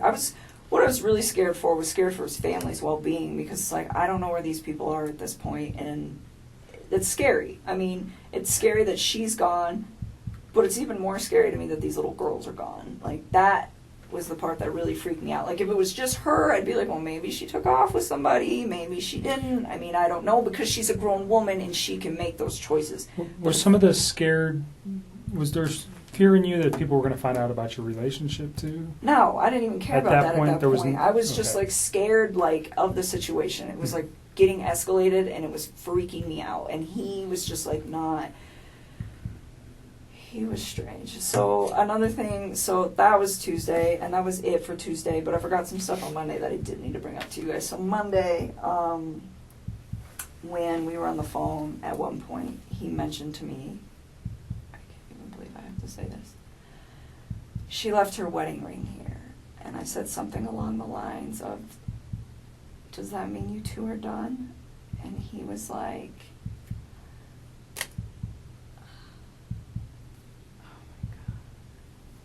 he said, how much do you think it's worth? And I was like, remember hearing him say that and being like, what the fuck?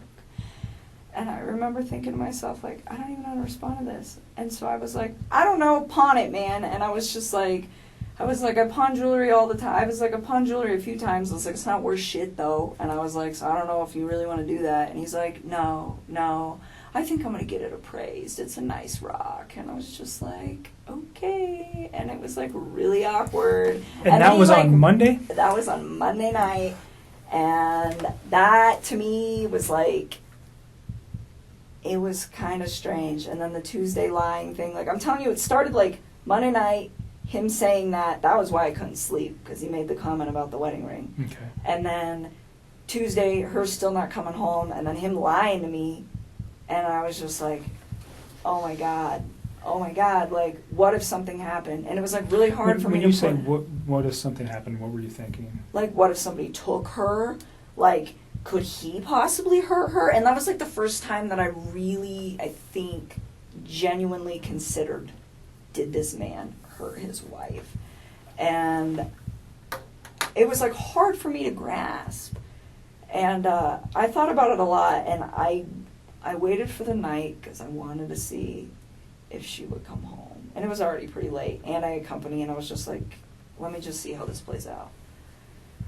And my buddy Jim left, I don't know, probably like 9 or 10. Probably it's like the same time he always leaves. And then I couldn't sleep again. It was really bad. And I woke up in the morning and I saw the interview that he had with the newspapers. And he just looked really different to me. How so? The light in his eyes is gone. They're like a different color now. It's like he has no soul. I swear to God. I saw it and I was just like, look at his eyes. I saw his mugshot.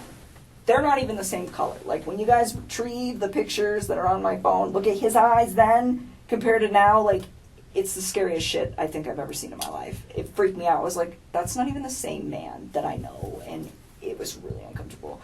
But anyways, I saw that report in the morning and I was just to the point where I was just like, all right, like something happened. This woman is missing. Whether it was him or someone else. I know like a woman went missing not too long ago in Longmont.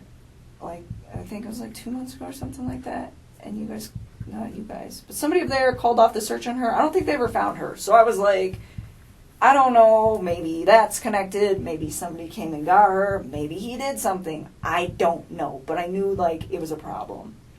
And at this point, I was like, I'm in a very messy situation with this man. And I don't know what to do. And so I called my dad, because he's like the only person that I trust with everything in the whole world. And I was just like, I have a problem. And I told him everything. And then I was like, we just discussed it. And it was like, we need to go to cops. Definitely. Because I figured you guys would find me eventually. But I was like, I feel like they need to speak to me. I feel like I'm a very important person for you guys to communicate You are. with. And so, you know, and again, I wish I'd have done it sooner, but it just kind of took the sequence of events of his lies and all of his bullshit falling apart for me to process that I needed to address the situation. And so, you know, and the time. And so that to me, and another thing he lied to me on, I caught him on Monday night, he was like, oh, it was right after the wedding ring thing. He was talking about, it might have been before, one of the two, but he was like talking about how he like reflected on North Carolina, and he was talking about how he wanted the separation and all this stuff. And I'm like, wait a minute. I thought you were the one trying to make peace with her, and she's the one who didn't want it. He's like, no, I wanted it. And I was just like, okay. And another thing on Monday night, his breathing was like, oh, it was like his voice would crack sometimes. But I didn't like condemn him for anything like that, because I was like, well, yeah, he's probably stressed the hell out. His family's gone. You know what I'm saying? Sure. So I don't know. So that happened, and then He never made any admissions to you about anything that he had done. no. He never said anything about doing, or at any time, not just in these days, but during your relationship, did he ever say anything about hurting his wife, his children? Never. And Never. then on these conversations from Monday to Tuesday, did he ever say that somebody did something to them, or did he ever give an excuse to you how this could have happened? No, I mean he. Other he than was, they just were going to a friend's house. Yeah, or he was like, yeah, I think she's like with one of her friends. She doesn't want to talk to me, kind of thing. But So- other than that, no. I mean, like he told me, like, yeah, she said she was with another man, but I think it was out of spite. Like he never really like held that she was with another dude. Like he never was like, yeah, she's with some guy. Like she said it, but I don't think she meant it. Mhm. It's kind of what he was like directing towards me. But no, I think that's why I gave him the benefit of the doubt so long. Like, he's always been such a civil, gentle man to me. And he's always been pretty calm and, like, level-headed when he talks about the differences between him and his wife. And, I mean, that's a sensitive subject. And he never, ever seemed like he was, like, aggressive about it. I mean, he was always just, like, chill. And he never talked ill of his children. He was always so bubbly about them. Like, those were his babies. So when all of this happened, I was just like, what the fuck? And So that brings me to a question real quick. I mean, I don't think anybody over the last 6 or 8 weeks knows this dude better than you. I really don't. You guys probably spent more time together than anybody. Conversation, whatever, relationship. What do you think? What's the catalyst for this event? Do you have any?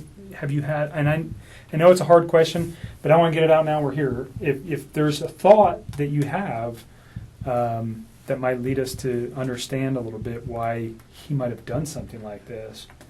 Like I said, I met Chris on Wednesday, so I don't know Chris, not like you do. You know, I've thought about this, and sometimes I think to myself, if I wasn't in that man's life, would his family still be alive? And I've thought about this a lot, and I think I could give myself different responses. But in all honesty, I think they might be alive, but not permanently. I do not think that this man just snapped. I don't think that he just met some fucking amazing woman and he was just gonna try to fucking murder his family and then think that I was okay with, like, building a relationship with somebody who did something like that. Like, at what fucking point, you know? And not only that, like, I always try to say, you know, like, when we get to a point where we've been together long enough, I would love to meet your children. Like, I never discluded them from anything. Like, I remember coming back from Colorado Springs, and I was like, oh my God, they got the Cheyenne Zoo down here. You got to take your kids, and like you can feed the giraffes, and they would love it. And like, I always try to like show him cool things. Like, hey man, would your kids like this? Because my nephew would like this. Like, check this out. You know, like I sent him a screenshot of some rainbow unicorn Lucky Charms the other day. I was like, do your daughters know about these? Because I bet these are epic. Like little things like that, where it's like genuinely, like I care. I do. Like, despite how messy this is and how I'm sure I'm going to be portrayed in the media and everything, like, I care about, like, his well-being with his children and all of that. And so, for me, like, when I think of what was he going through his head, I find it really hard to believe that I am the catalyst for all of this. I will be willing to say that I think me being in his life accelerated what was inevitably about to happen. But I don't think people just snap. Love does not murder. Hate and resentment murder. That's the way I look at that. I do not know what is the truth anymore and what's not, and I don't have all of the details. But this is just my opinion, but I'm pretty convinced that that woman and him did not get along very well. And the reason they stuck together was, hey, we're going to do kids. And I think they also stuck together because they were in a very bad financial bind. And I think that she continuously disregarded it. And I think he messed up because he was too passive to say anything to her about it and really address it. And it just got to the point where it's just like, you file bankruptcy and then what do? Just wait till you file the next one? I don't know. I don't know what their finances look like now, but from the way it made it sound, it's probably a pretty stark situation. And I don't know if hundreds of thousands of dollars in debt over and over and over again are enough to lead a man to want to take somebody out, but I don't know. I've heard of people committing suicide over that shit before, and I would never justify what he did. I think it's fucking disgusting. He's such a fucking pig. But I try to be like, why? I try to come up with a why, and I really think that he was struggling with her really bad, and not only that, he's got a third child on the way, and I know he was probably just like, I can't fucking afford a third kid. Wants it, but can't afford it, you know? And he always told me he, wanted a little boy. You know, he wanted a third child. Mm-hmm. And so I think that it was just something I think they were in a financial situation, and I think she was very non-responsive to him trying to solve problems and get out of the situations that they were in. And I think people just get complacent is what it is. And then, I think he met me, and I think I was like a breath of fresh air for him, where it was he could get away and just be like, you know what, I can be myself. I don't have to worry about money right now. And this girl, I have my shit together. My life is so very in order. You seem very organized and independent and dialed always. in I do for really 30. good. I do really good at work. I have almost a perfect credit score. I've been saving money for a house. I don't mess around. I mean, I screwed up. This is my one screw up ever, and it's about to be on national news. But just very dialed in, and I think it was a breath of fresh air for him to be around something like that, because I don't think that he knew that that was like a real thing. And he had told me that like numerous times. He's like, I didn't know like women like you like existed. And it's just like, all right, like I don't. And when he meant it, it was just like the way you run your life. And so, because he got married really young, you know. And so, to answer your question, I think inevitably it was going to happen. I think it just got propelled faster. I mean, I don't understand what he would have achieved with, if he wanted to be with me that bad, what he would have achieved with me by doing what he did. I think his situation at home was way, way deeper than anything him and I ever had, and it led to that. And I don't know what happened in that conversation that they had, but I kind of have a feeling that it wasn't even about her pregnancy or another man or me. I have a feeling it was about money. So drilling down, you think money I for think him it's- is the biggest downfall. You guys, I mean, beyond their relationship, really, I don't know that you know too much about the relationship or the particular issues other than monetary issues, financial issues. That sounds like what you guys talked about when you talked about their relationship. I mean, like, he told me other things, like they really didn't like sleep together too much, stuff like that, but I feel like a lot of husbands and wives don't do that. But it was like, well, of course you don't. That's why you're coming to me, you know? No, I think I just, like, me being in his life just pushed that forward. I honestly think that there's probably a good possibility that this would have just happened.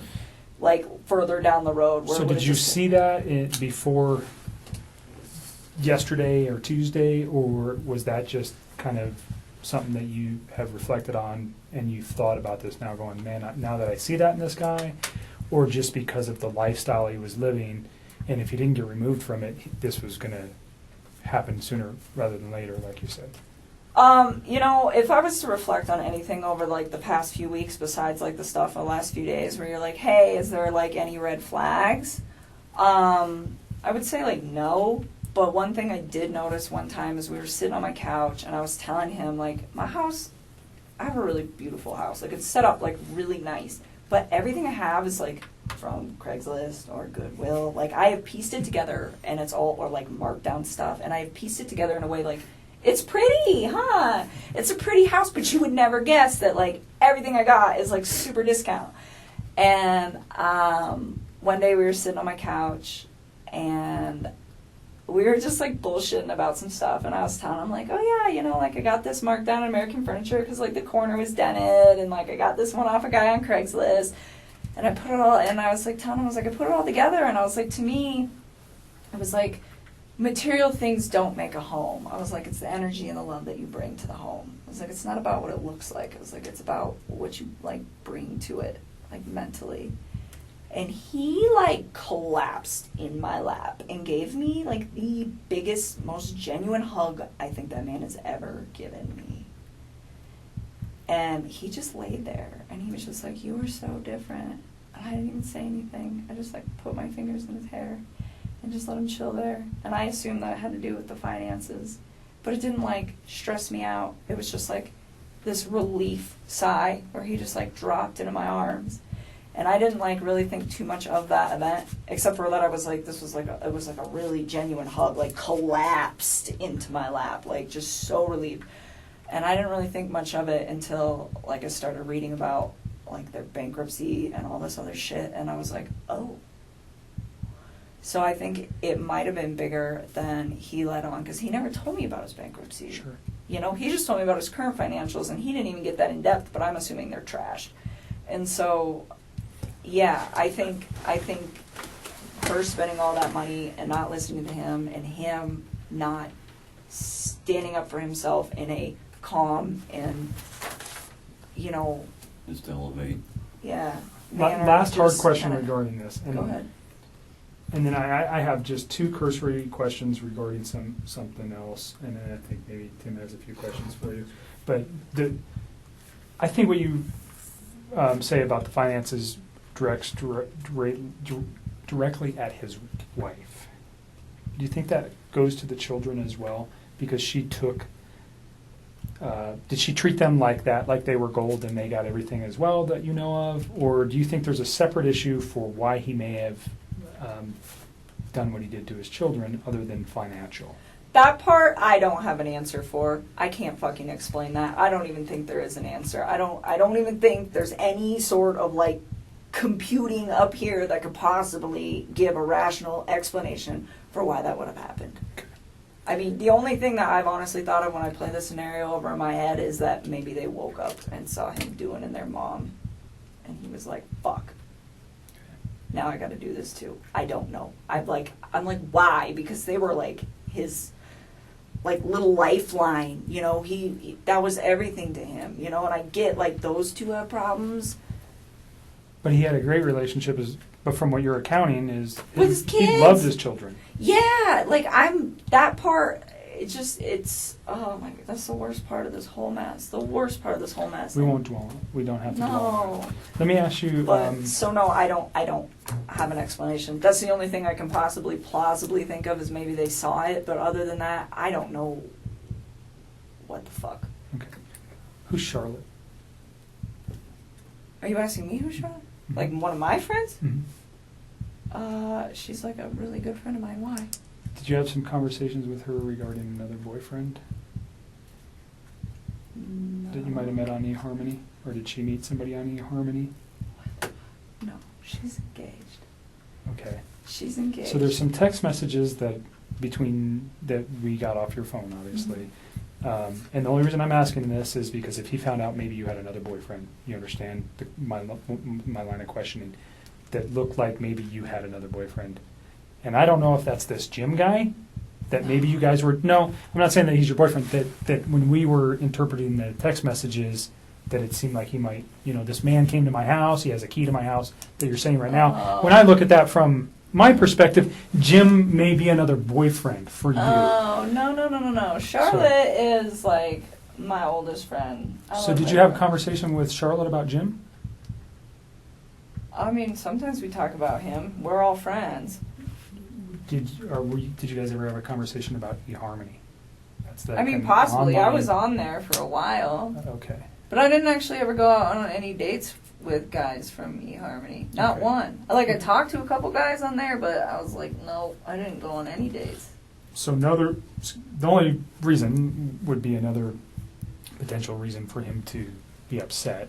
No, he knew about Jim. He's always known that Jim is one of my good friends, Okay. and I lay it out for people at the beginning. Like, I have friends that are male, I have friends that are female. These are my friends.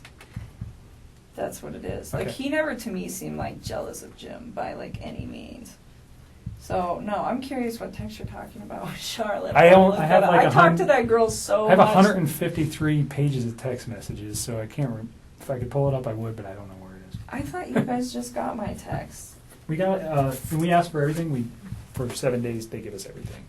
Oh, so why did you need to just do that if you just had them?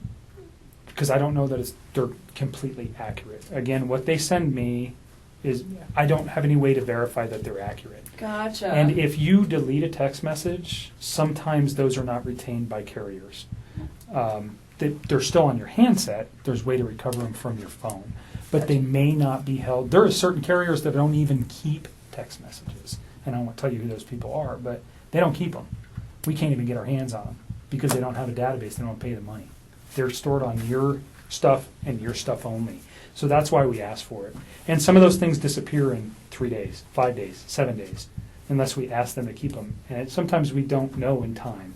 So that's why we do it too. Okay? So just, it was a question because it also would provide potentially a motive for what Chris did if he found out that you had another boyfriend. Why Maybe- would he kill his family? Well, he because I wigs have a out that he boyfriend? finds out that you have a boyfriend and just loses it altogether. Do you understand? Because he's already losing his wife, and now his new girlfriend has another boyfriend, and he can't. There's multiple reasons why. It was a concern. That His cheese slid off his cracker. So sad. I don't know. He's like not even the same. I look at those like mug shots and they're scary. They scare me. Yeah, that's what you said about that video too. It didn't. I had noticed it was. I would have been a wreck. Oof.